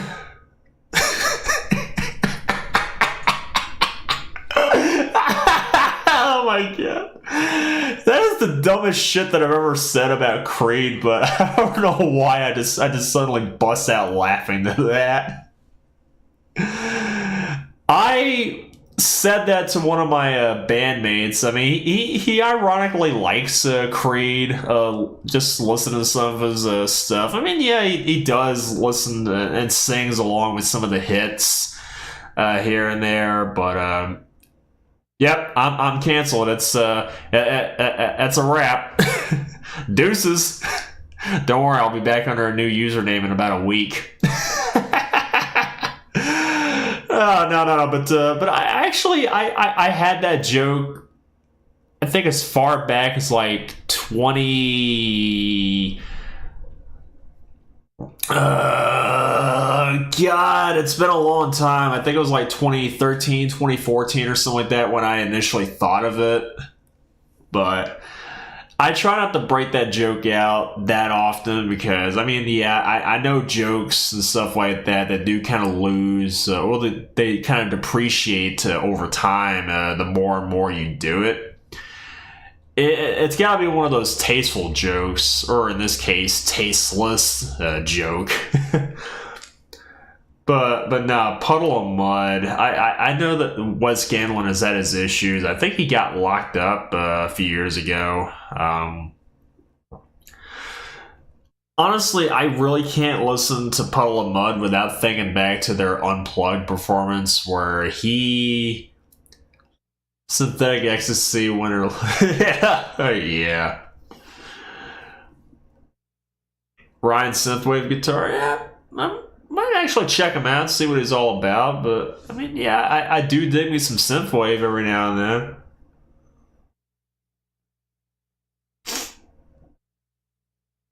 Oh yeah, that's right. I still haven't gotten rid of the hack just yet. Yeah, I can't hear Puddle of Mud without thinking back to their Unplugged performance, and Wes, he just sounded like a dying cat during I don't know what song it was, but all I could just really hear was like, hey, it just sounded like he's just squeezing it out of my guitar. And I think even the rest of the band was just looking at him and looking back at each other, just trying not to laugh. It just sounds so bad. Oh my god. But no, I mean, was he so drunk during one of the performances that he passed out on stage? I don't know, man. It just I really don't watch Puddle of Mud. I honestly don't have a reason to, but you're a big synthwave type of. I actually need to listen to some more synthwave. There was a point about like 2-3 years ago where I started where I kind of dipped my toes into some synthwave, like there's this other YouTube channel that I think I got recommended. I think it was called Suicide Sheep or something, and I know there's some videos that are on there that kind of delve into more like poppy R&B type of stuff, dream pop kind of stuff. But he's got a couple of videos where it's essentially just this long, drawn out mixtape. If you're gonna say that, I'm just saying la la la la. Hey, I gotta match one bad vocal performance with another. Actually, who am I kidding? He sounds a hell of a lot worse than I do, and that's saying a lot. There's a couple of videos that Suicide Sheep had on his channel where they're just basically a big synthwave mixtapes. I think he's got like 3 of them now. Then they stretch out for about maybe a few hours or so. And I think it was with Volume 2 in particular that I came across a couple of artists that I listened to. Weiss, WICE, Rogue VHS. I love me some Rogue VHS. You put on was it Reversion or Revision? I think I think it's Reversion of the Mean. I love that song so much. You could also put on was it Star Child? I think is another one. It's off of his debut album, I Am Rogue VHS.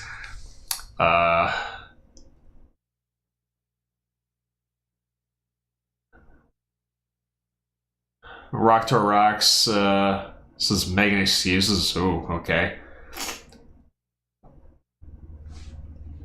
Oh, Wes saying that band members, or I don't know what,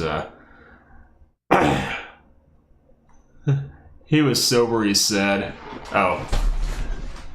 Actually, I'm unplugged right now, so I don't know if you can actually hear this.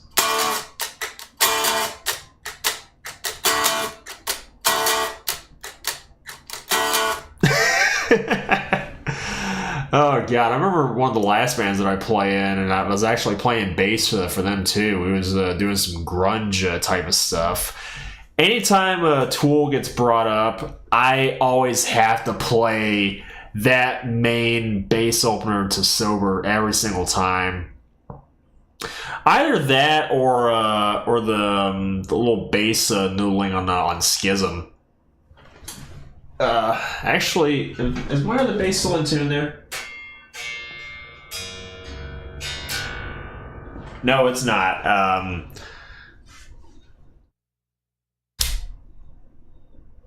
Yeah, but I mean, you know the riff that I'm talking about. That.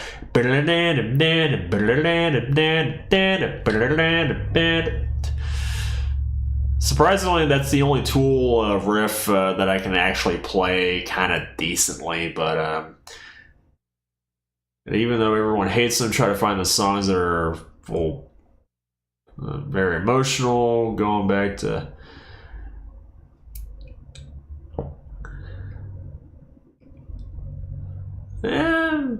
not really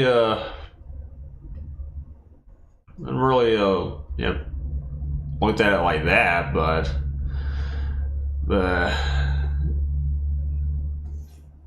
and, I'm thinking that Tool kind of needs to put out another album. Just hope it doesn't take 20 years to do it. Play Pursuit of Vikings. If only I actually knew that one. But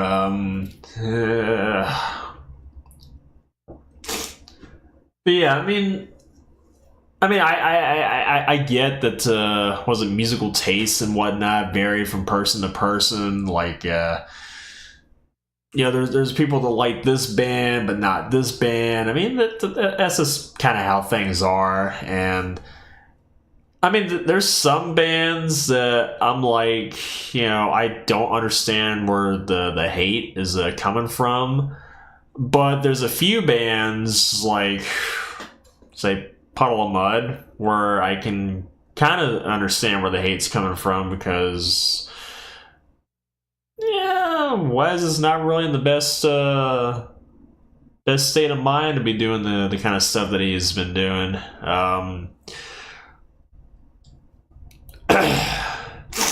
I mean,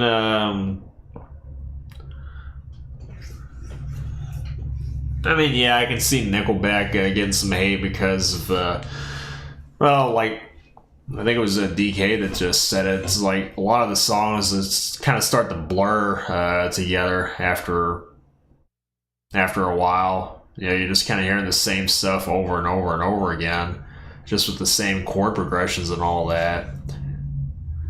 I mean, I understand the whole, mantra of if it ain't broke, don't fix it, kind of thing. But I mean, you do know there's plenty of other notes you can choose from. There's other chord progressions you can do to kind of mix it up a little bit.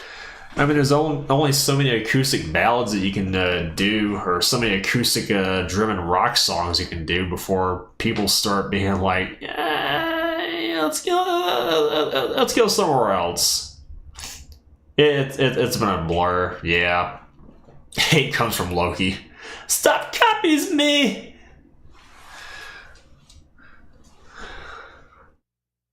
Oh, man.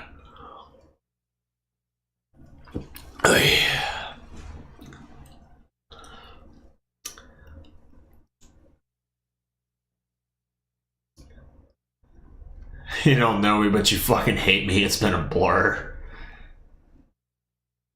I'm trying to remember if that was even supposed to have been on... it's probably not. Ooh. That's right. I forgot I had old Winamp going on here. Yeah, it's 2026, and I'm one of the few guys that still uses Winamp for my music player.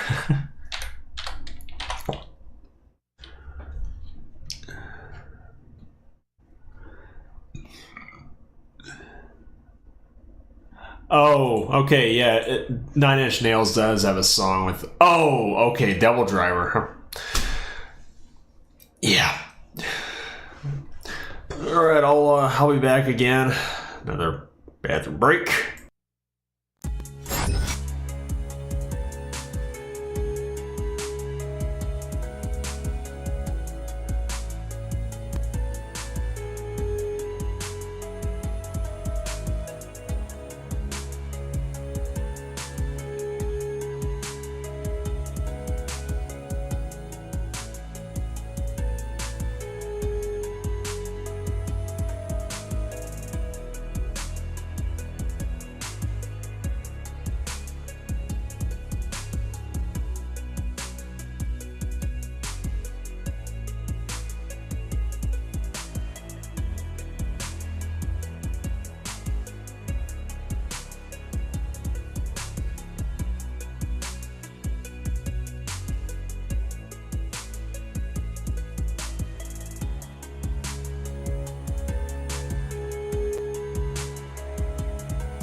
The glowing eyes. Well,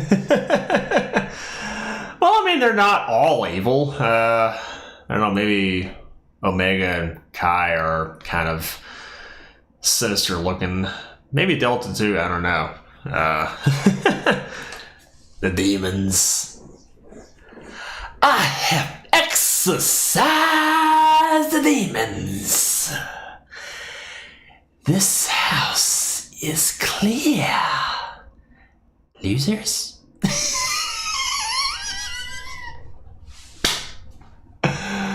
Oh my god, I haven't watched that movie in a long time. Yeah, I still remember that so vividly.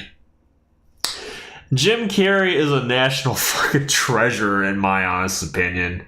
Canadian or not, he is a national treasure. Delta from BioShock.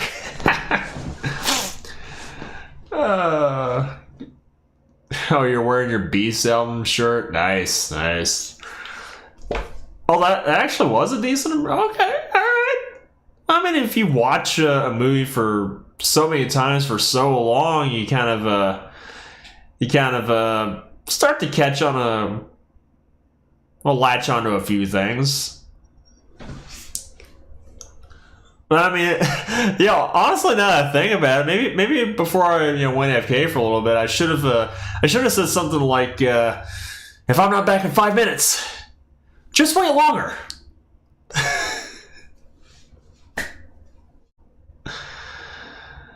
Oh man. If I didn't have a gig coming up tomorrow night, I'd be marathoning some Ace Ventura. 2 cars that are actually named is the 1971 Dodge Dart Demon 340. The other one's a 2018 Dodge Challenger SRT Demon, and the 2023 Demon 170. I really haven't looked at cars all that much. I mean, Safer was one of the last times I was hanging out with someone else in another Discord. They were showing some videos of some car event. I think it happened down in Las Vegas or something other. And there was a lot of kind of tricked out looking cars. Some of them looked really gaudy. And some others were just really, really questionable. And there were some that actually did look kind of nice. But I really can't consider myself like a hardcore car person, because there's a lot of models and stuff that I do not know the very specifics of. So, yeah. Hey, you need to see cars. I'd rather be listening to Gary Newman talking about cars, because, I mean, here in his car, he feels safest of all.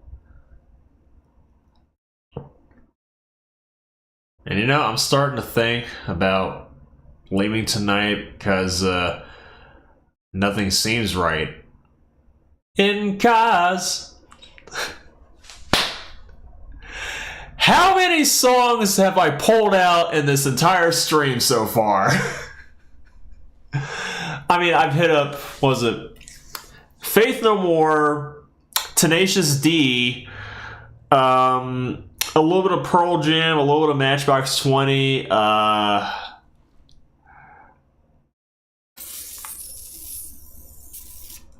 and now I just did Gary Newman.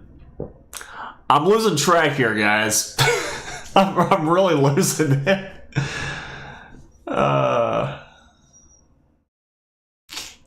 If you pick 2 cars, one's gonna be a DeLorean and the other one's a Transformer. Hey, I'd say go with the DeLorean. Once that baby hits 88 miles per hour, we're gonna see some serious shit.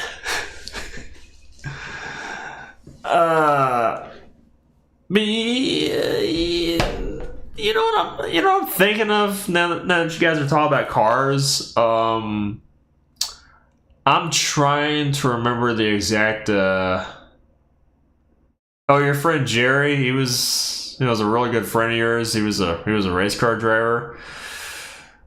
Did he at least drive so goddamn fast? And if I remember right, I heard he never did win a checkered flag, but he never did come in last. Jerry was a race car driver. He said outside number 1 with a Bose even sticker on his 443, and he'll light him up just for fun.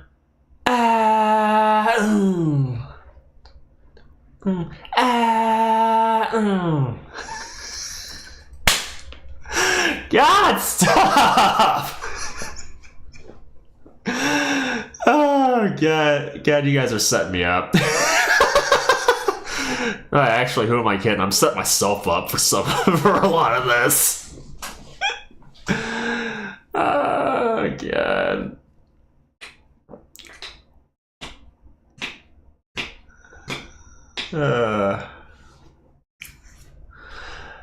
Oh man, Primus, that's another band that I haven't listened to in a hot minute either. Aside from Sailing the Seas of Cheese, that's the only one that I got. Raising your flashing sword, hand takes hold of judgment, you'll take vengeance upon. Is that a line of lyrics to a song that I just can't think of at the moment? For some reason, I'm kind of getting some, like, I don't know, power metal, Manowar kind of vibes or whatever. It's the only country rock band you listen to is Rascal Flatts. I've heard maybe one or two of their songs on the radio, but that was like a long time ago.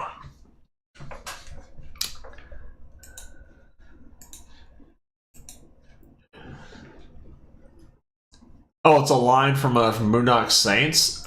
God, I haven't watched Boondock Saints in a long time, actually. I mean, the only thing that I kind of sort of remember, well, I mean, I can't say that I kind of sort of remember. I mean, I only know of, was it Norman Reedus and the other guy saying some kind of a mantra or whatever it is, and then ending it with some kind of a Latin phrase before they both shoot a guy. Or even, was it one of those scenes? I don't know if it's early on in the movie or in the middle of the movie where, I don't know, I think that both of them were, well, yeah, the two brothers went into this house and they, I think they killed a bunch of people, and this other long-haired dude just comes out and he was having a fit, just like, he was saying fuck so many times, like, how the fuck did you two fucking fucks fuck or whatever it was that he just said? I mean, he was losing it. I think the other guy was just chuckling. It's like, I mean, how can you not chuckle at that? Man. Oh God. Yeah, I was actually starting to watch a couple more movies here and there. Like, I put on the original Mortal Kombat movie for like the first time in years, and I mean, yeah, I know CGI and all that other kind of stuff has come a long way since then, but I don't know. There's just something kind of special about some movies in the 1990s that use CGI. Some movies can pull it off so well. Others, Mortal Kombat Annihilation, not so much. Oh God. But nah, I was starting to dig out some movies that I haven't seen in quite a while. Oh yeah, the Hatebreed tour. Yeah, I'm never gonna forget that show. Ever. It was one of the most fun shows that I've ever been to, and it's one of the best shows that I've ever been to. Even though I kind of missed the first band. Well, I mean, I outright missed them because I really couldn't get into Face Yourself. But anyways, at least it's not the Super Mario Brothers movies from the 90s. Oh, God, I remember that one.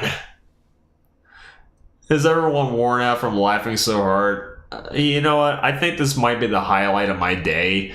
Not saying the whole day was just like all gloom and doom and all that. It's just, I was just really busy most of the day, just doing some yard work and stuff, and a little bit of housework and all that. But nah, this is the highlight of the day right here. But nah, I distinctly remember the Super Mario Brothers movie. Bob Hoskins, John Leguizamo, and Dennis Hopper. What were you three thinking of doing this? I mean, I've watched that movie way too many times than any normal person should have. Was it doomy enough for me to sing the Doom song? Not quite. Not quite there, but I mean, we're all having fun. That's all that really matters. So, yeah.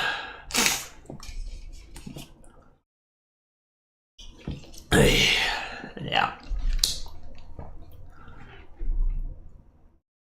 Yeah, I heard something about was it Dennis Hopper just being like just out of it during the making of that movie. But I thought there was some points where, well, one of the guys that I watch on YouTube every now and then, he does a lot of like cult movies. I think his name is Brandon Tenold. And he does a lot of cult movies. He does some kind of underrated gems and stuff. He touches up on a lot of like really bad movies, like Tammy and the T-Rex. Did some of the Carnosaur movies. He did one of the Super Mario Brothers movie about last year, the year before that.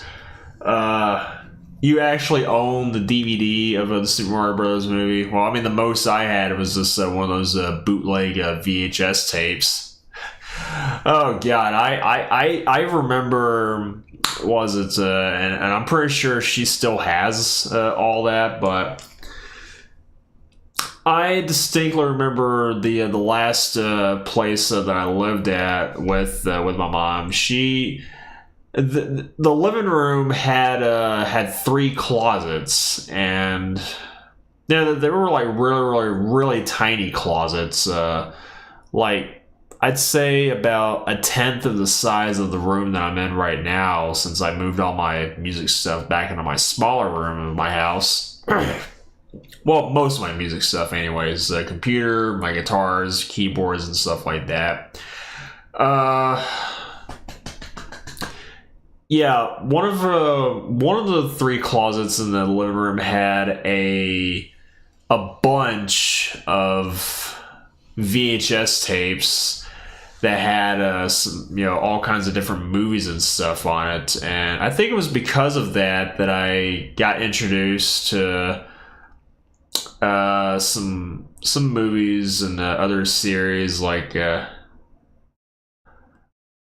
She's doing all right. I mean, that I actually went over to her place this morning to do her yard.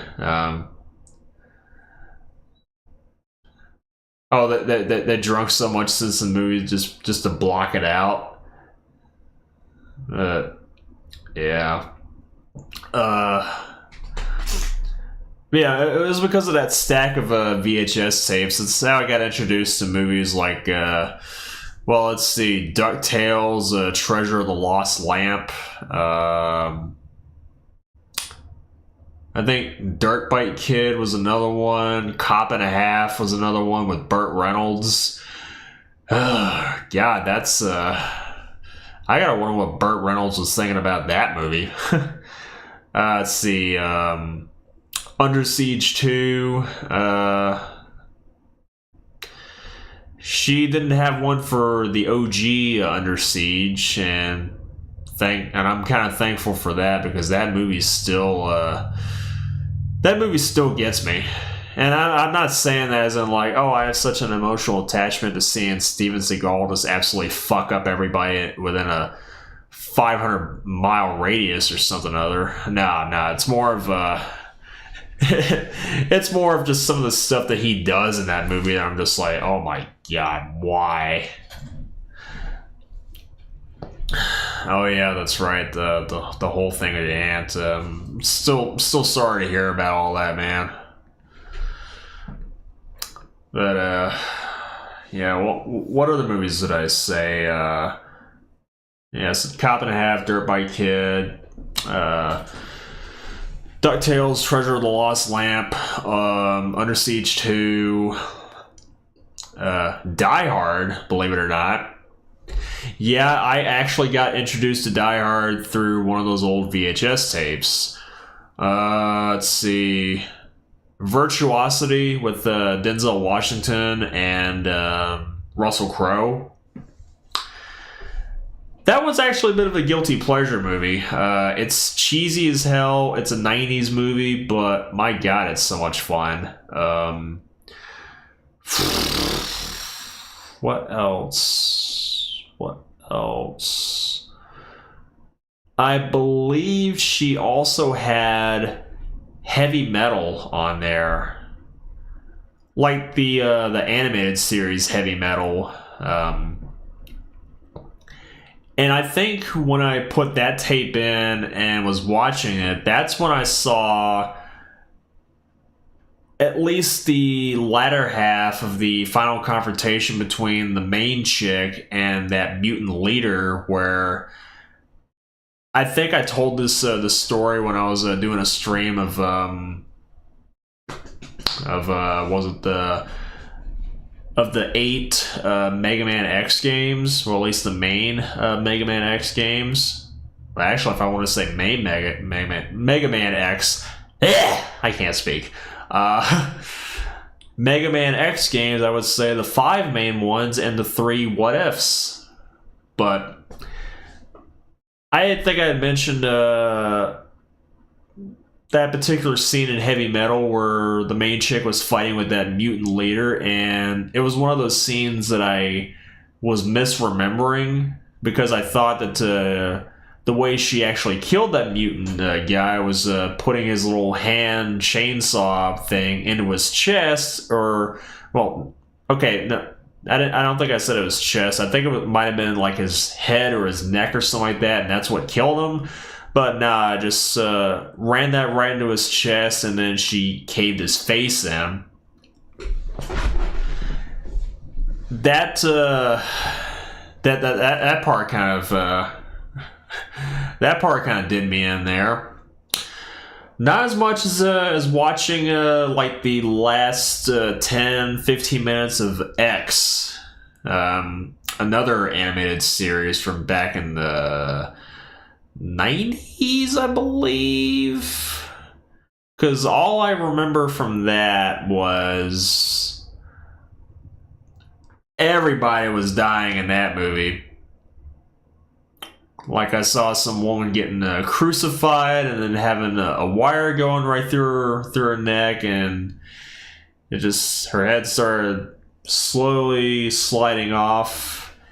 And then the last battle between, I guess, the main character and either his best friend or whatever ends with the best friend getting decapitated, and yeah. If I remember right, I think I've got a copy of X on my shelf somewhere. I mean, I got like a bunch of anime that I haven't watched in a long time. Actually, let me go ahead and start turning some of this stuff off since I'm not running my my DAW right now. I want to try to save a little bit of power here and try not to run up my my electric bill any higher than it already is. Okay, that should be good. Besides, I need a little bit of leg room to kind of stretch a little bit. Caved his face in. It sounds like a death metal band name. I'm sure it's probably already been taken, but okay. Yeah, my legs are starting to get a little bit sore from all this setting. But yeah. Oh, you already sent me that? Okay. Yeah, let me check my my phone.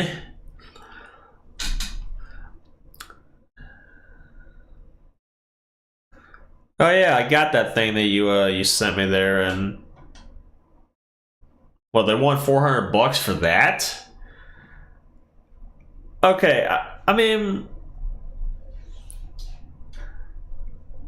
it does look really, really cool, but I don't know about $400 cool. Oh, yeah, limited to 3,000. So even then, I'd probably say maybe, I don't know what the original one costs. If I had to guess, it's probably like 249 something other US, or maybe like 220 something Canadian. I'm not. I can't really work out the conversion in my head here. 400 Canadian. Okay.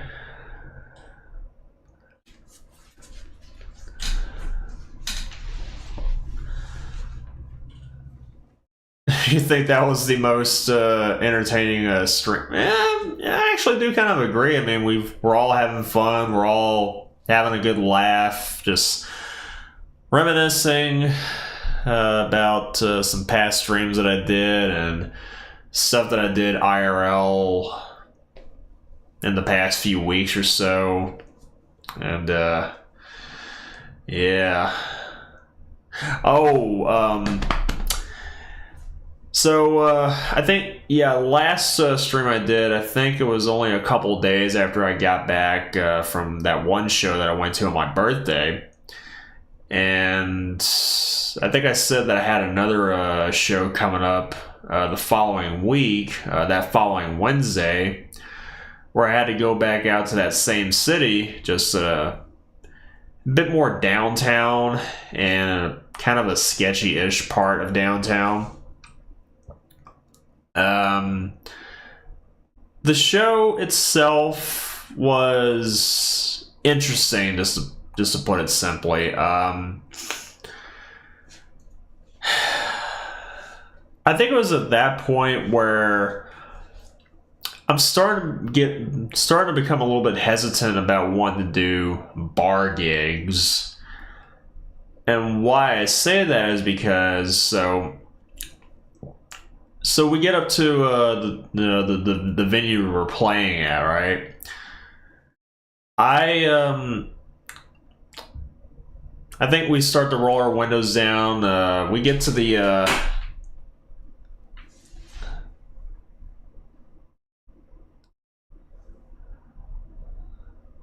conversion killed the price. Was only sold to you from Britain. And due to U.S. laws, they can't ship it here. I don't know why exactly. It's 270 bottle with Banjo-Kazooie and Tooie. Okay. But anyways, we get to the little venue. Oh yeah, you knew of me for quite some time. I think you knew me about as long as DKS3A did. Maybe a few years difference here and there, but yeah, long before the fancy looking model days, the one of 7 or possibly 8 that I've got, with kind of the same-ish getup. But anyways, we get to the venue. We see a bunch of guys just out in the back, just talking with each other and whatnot. And turns out it was just a couple of the bands that were back there. So we get over there, we roll our windows down, and one of the guys just asks us, like, hey, you guys in a band? I'm like, yeah, me and our guitarist that drove us up here, we're in so-and-so. And then we get out of the car, and we go get our stuff, and we try to, we get out of the car, and we go talk to the guys and see what's up. And yeah, they were saying that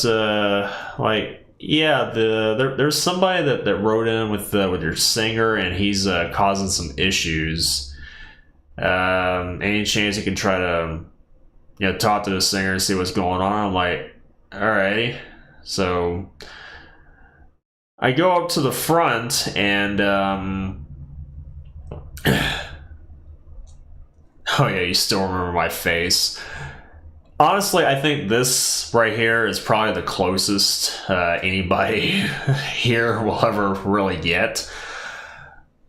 But nah, I go up to the front of the venue there, and the first thing that I see is some dude just right outside the doorway it looked like he was arguing with somebody that was already inside the building, and he was blocking it.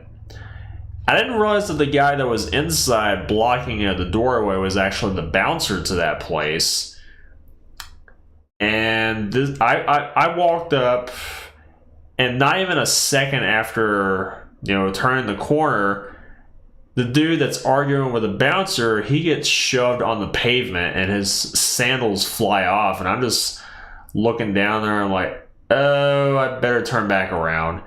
And I do that. I turn back around, I head back down to the car, because I was trying to find the singer. I didn't realize he was actually in the building, like right there in the front lobby, and I think he caught a glimpse of me just coming around the corner, just being like, oh shit, yeah, I'm out.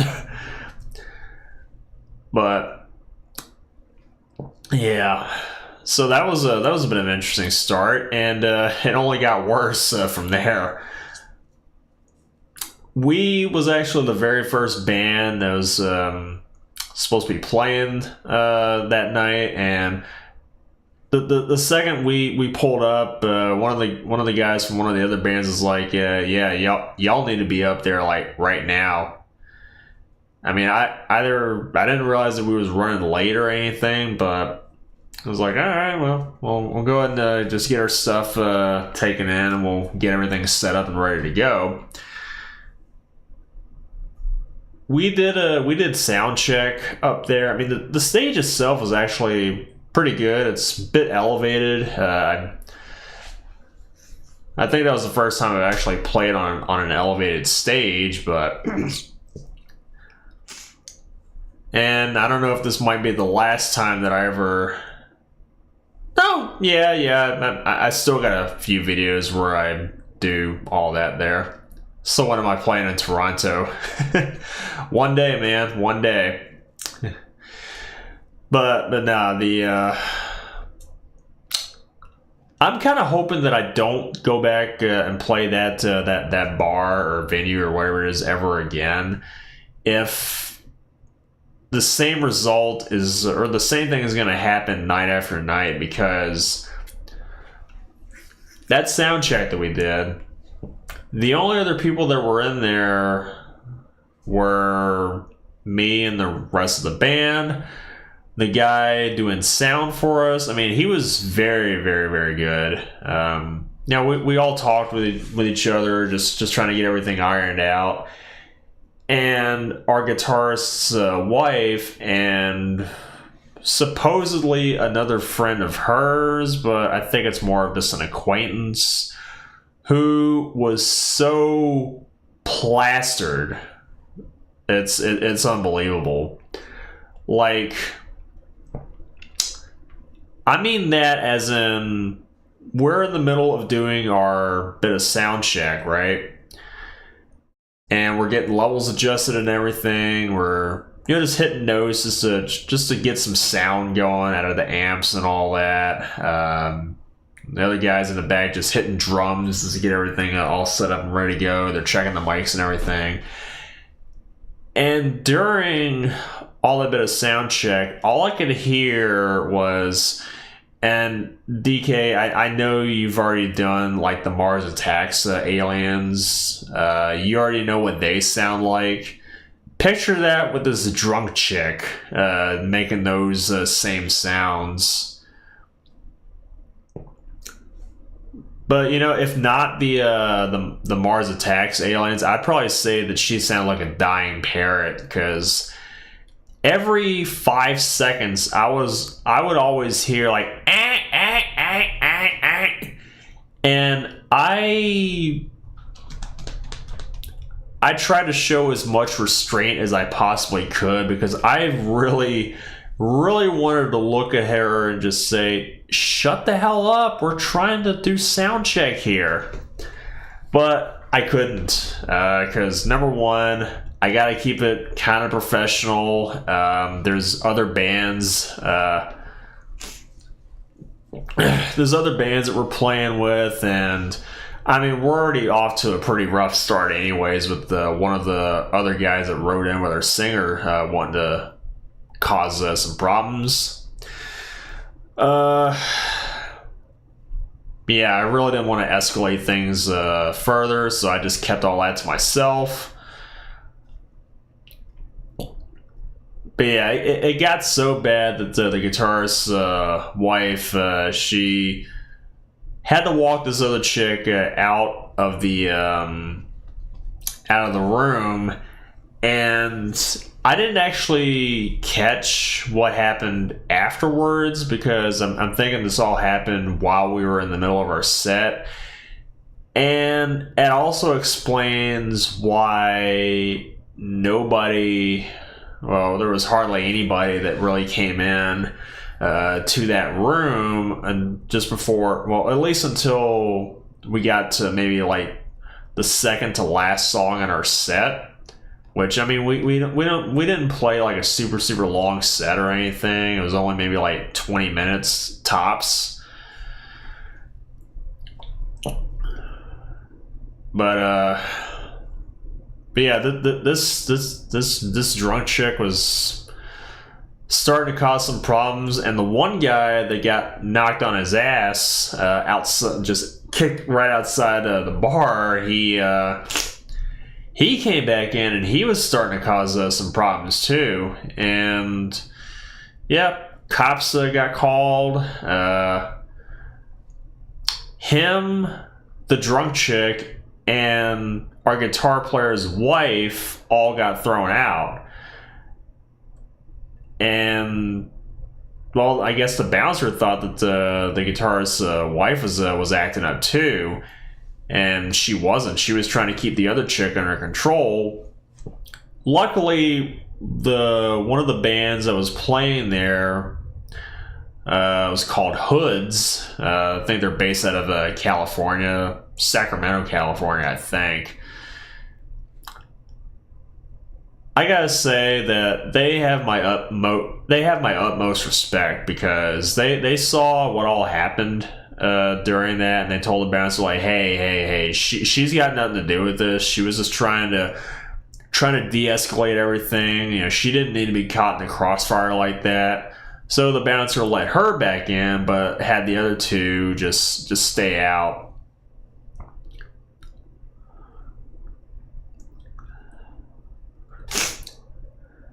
Y'all talking about some crazy shit happening up there in Canada. Yes, Canada. It was a frozen hostile wasteland, and there was much work to be done to survive the elements. How many Jim Carrey impressions am I going to be doing here? Nah, we're the whole political thing, it's how I see it, it's just, you know, politics is a very, very, very touchy subject. And I mean, okay, just full on, I live in the South. Like,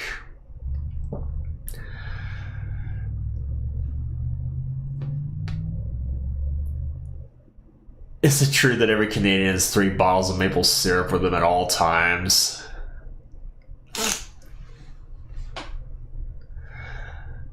I mean, we do have a resident Canadian. He might be able to answer that. But yeah, I mean, the gig itself, it started off really rough, but by the end, like I said, Hoods got my utmost respect. I mean, not just because they backed us, you know, saying like, hey, this girl right over here, she wasn't causing any problems. She was just trying to keep everything, you know, de-escalate. She was trying to keep everything, you know, pretty chill, but they didn't work out that way. But yeah, those guys have played a really cool set too, and I know I had mentioned you ride bears to work. I thought riding bears was a Russian thing. I thought Canadians rode moose. Dude, he came singing the same thing. Bears. I thought it would have been moose. The meese. Yeah, what's that cat's name? Jinx or something other? You with you Mises.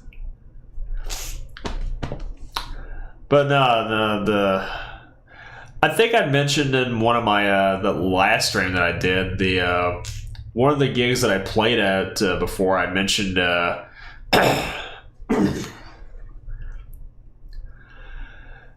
mentioned something about was it with the kind of shows that I go to and the kind of shows that I play at, you know, with hardcore pits and stuff like that. You get some people doing hardcore dancing, spin kicks and all that, and I think I mentioned something about me taking a stray kick to the rib, but I mean I'm still all right.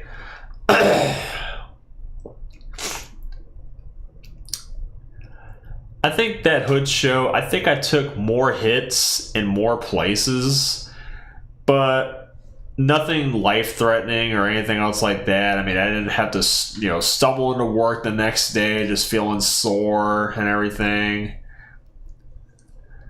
But no, I took some shots in so many different, in a couple different places. Like I took a couple on my, some of my shoulders. I think I took another one on one of my sides. There was this one dude that was just circling the pit. He had his head hunched down and one of his arms up, just kind of covering it. And he was he had his right arm just kind of doing that little spinning thing, you know, like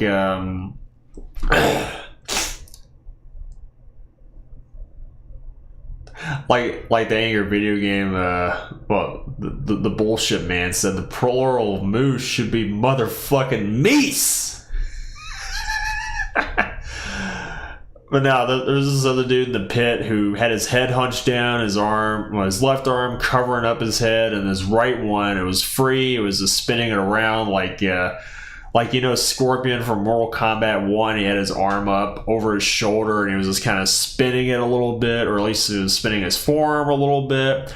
This dude was doing the same thing, and he was almost any dude that he come into close contact with, you know, of course, you know, hardcore dancers and shit like that, just being hardcore dancers, you know, people are gonna get hit, and I sure as hell got hit. Like, this dude came around and punched me in my left ass cheek. I mean, I looked over at the guys like, are you really trying to... Some of the shows that I go to are pretty wild. But I mean, it's kind of what you come to expect anyways. But yeah, I mean, I'll say I think of all the gigs that I've played, that one might have been one of the worst, if not the worst, because of everything that went down before, well, leading up to all that. But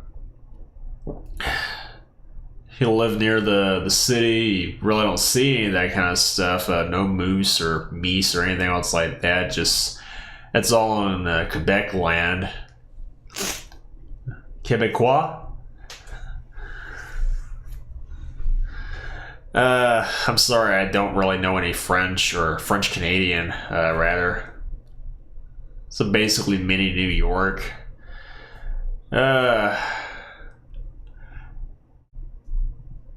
Oh, you guys are basically mini New York. Okay. Wow. I think like 90% of this stream I just spent, you know, just chatting with you guys, but... And I know I really haven't done a whole lot. I mean, I just kind of maybe possibly teased some other stuff here and there about some things I could possibly cover. I don't know, some of the stuff that I already named off before. I mean, that's just potential ideas, and I don't know, I might have another one or two just pop up in my head a little bit later on, but we'll see. Yeah, it's been real. It's been fun. Well, yeah, it does say hangout stream, so we hang out. I mean, that's how it is.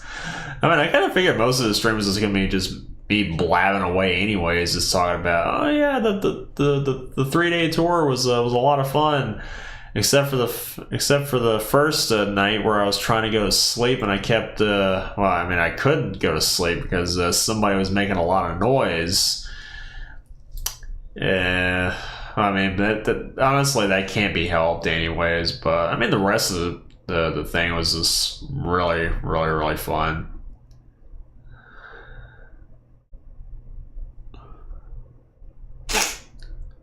I could do Link to the Past for like the 20th time. I probably could, but I mean, after that Let's Play that I did of A Link to the Past some years ago, just how some things played out, like getting the heart piece on that digging minigame on the first attempt was something that has never really happened to me, let alone being able to beat Blind the Thief without taking any damage at all. Those are some things that I don't think I'd be able to replicate on subsequent playthroughs. I don't know, man.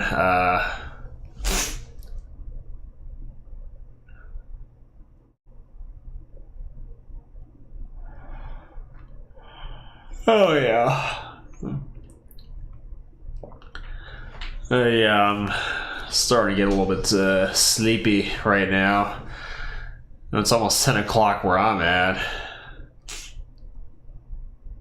Oh, you've been helping Allie Puff getting through Link to the Past for the first time? Well, how are they faring right now?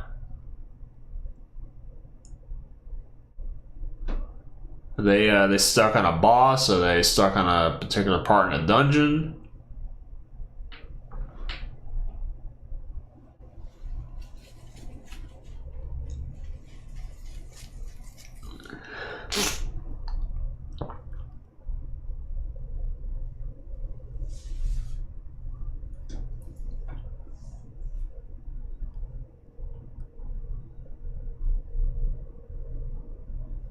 Oh man, yeah, SKD. I don't think was it everybody over here in the States is a total gun nut. I mean, yeah, I know I'm living in the South, and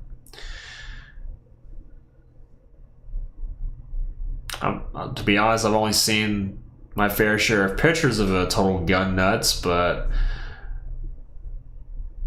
I mean, I've met a few that have had a gun or two, but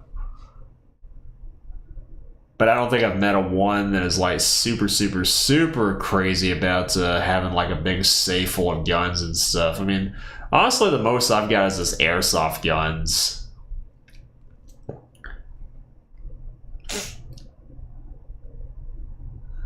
Oh, you just started rewatching the Marvel Cinematic Universe? Okay. You're a night owl.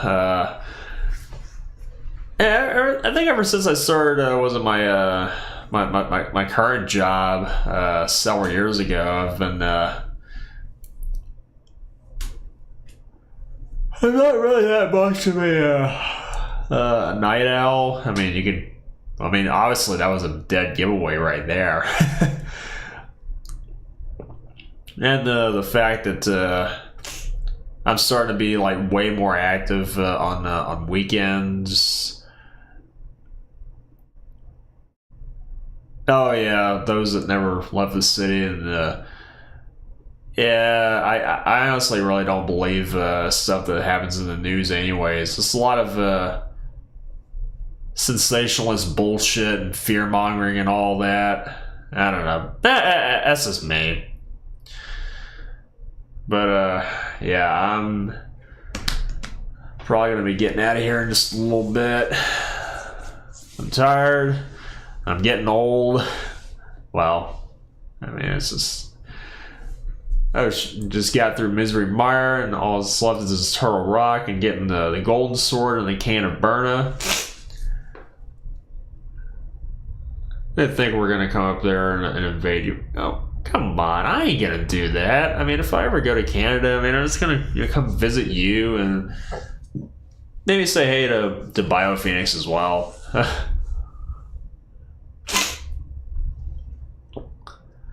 Is there anyone I want or need to cross off my list? I mean, when you say it like that, that kind of concerns me.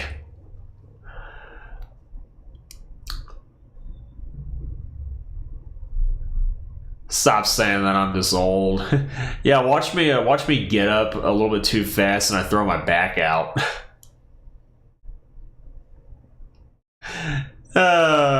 Come on, you know I had to make that little. I mean, yeah, I know it's a bit overplayed, but I mean it can happen to anyone really. But yeah, either my allergies are starting to act up a little bit, or maybe I just teared up so much from laughing a whole bunch that I really can't control this nose.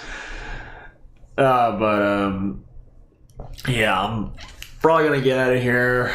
Gonna go, get me a shower, and you fell out of your bed a couple days ago and you think you broke something. Oh no.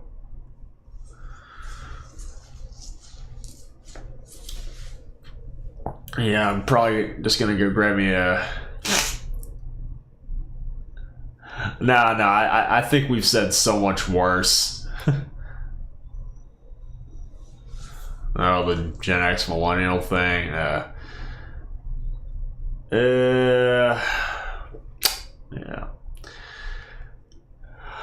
Oh god. Yeah, I'm probably gonna go grab me a shower after this, and I'm gonna go get some sleep. I'm gonna need it for tomorrow, so.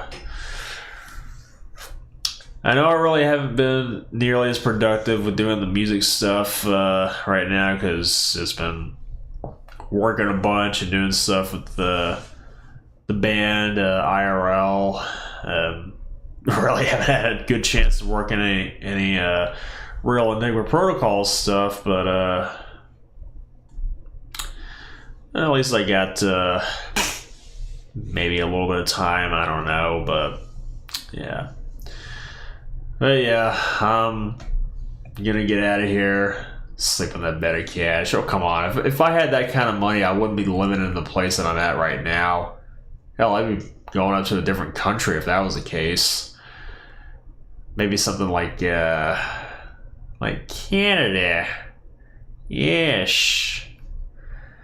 I just hope it's not a frozen hostile wasteland. I don't know why I always do that anytime Canada gets brought up, or anytime I mention Canada. Surprised I'm not trying to do some stuff from Devin Townsend. Or Etta and Eddie, for that matter. Oh, you sent me that Umet Askan. I'll probably check that out in just a little bit. But, yeah, I'm getting a little bit tired right now.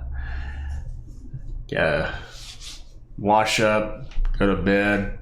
Y'all live with Jim Carrey. Oh, come on, room for 3 more at least.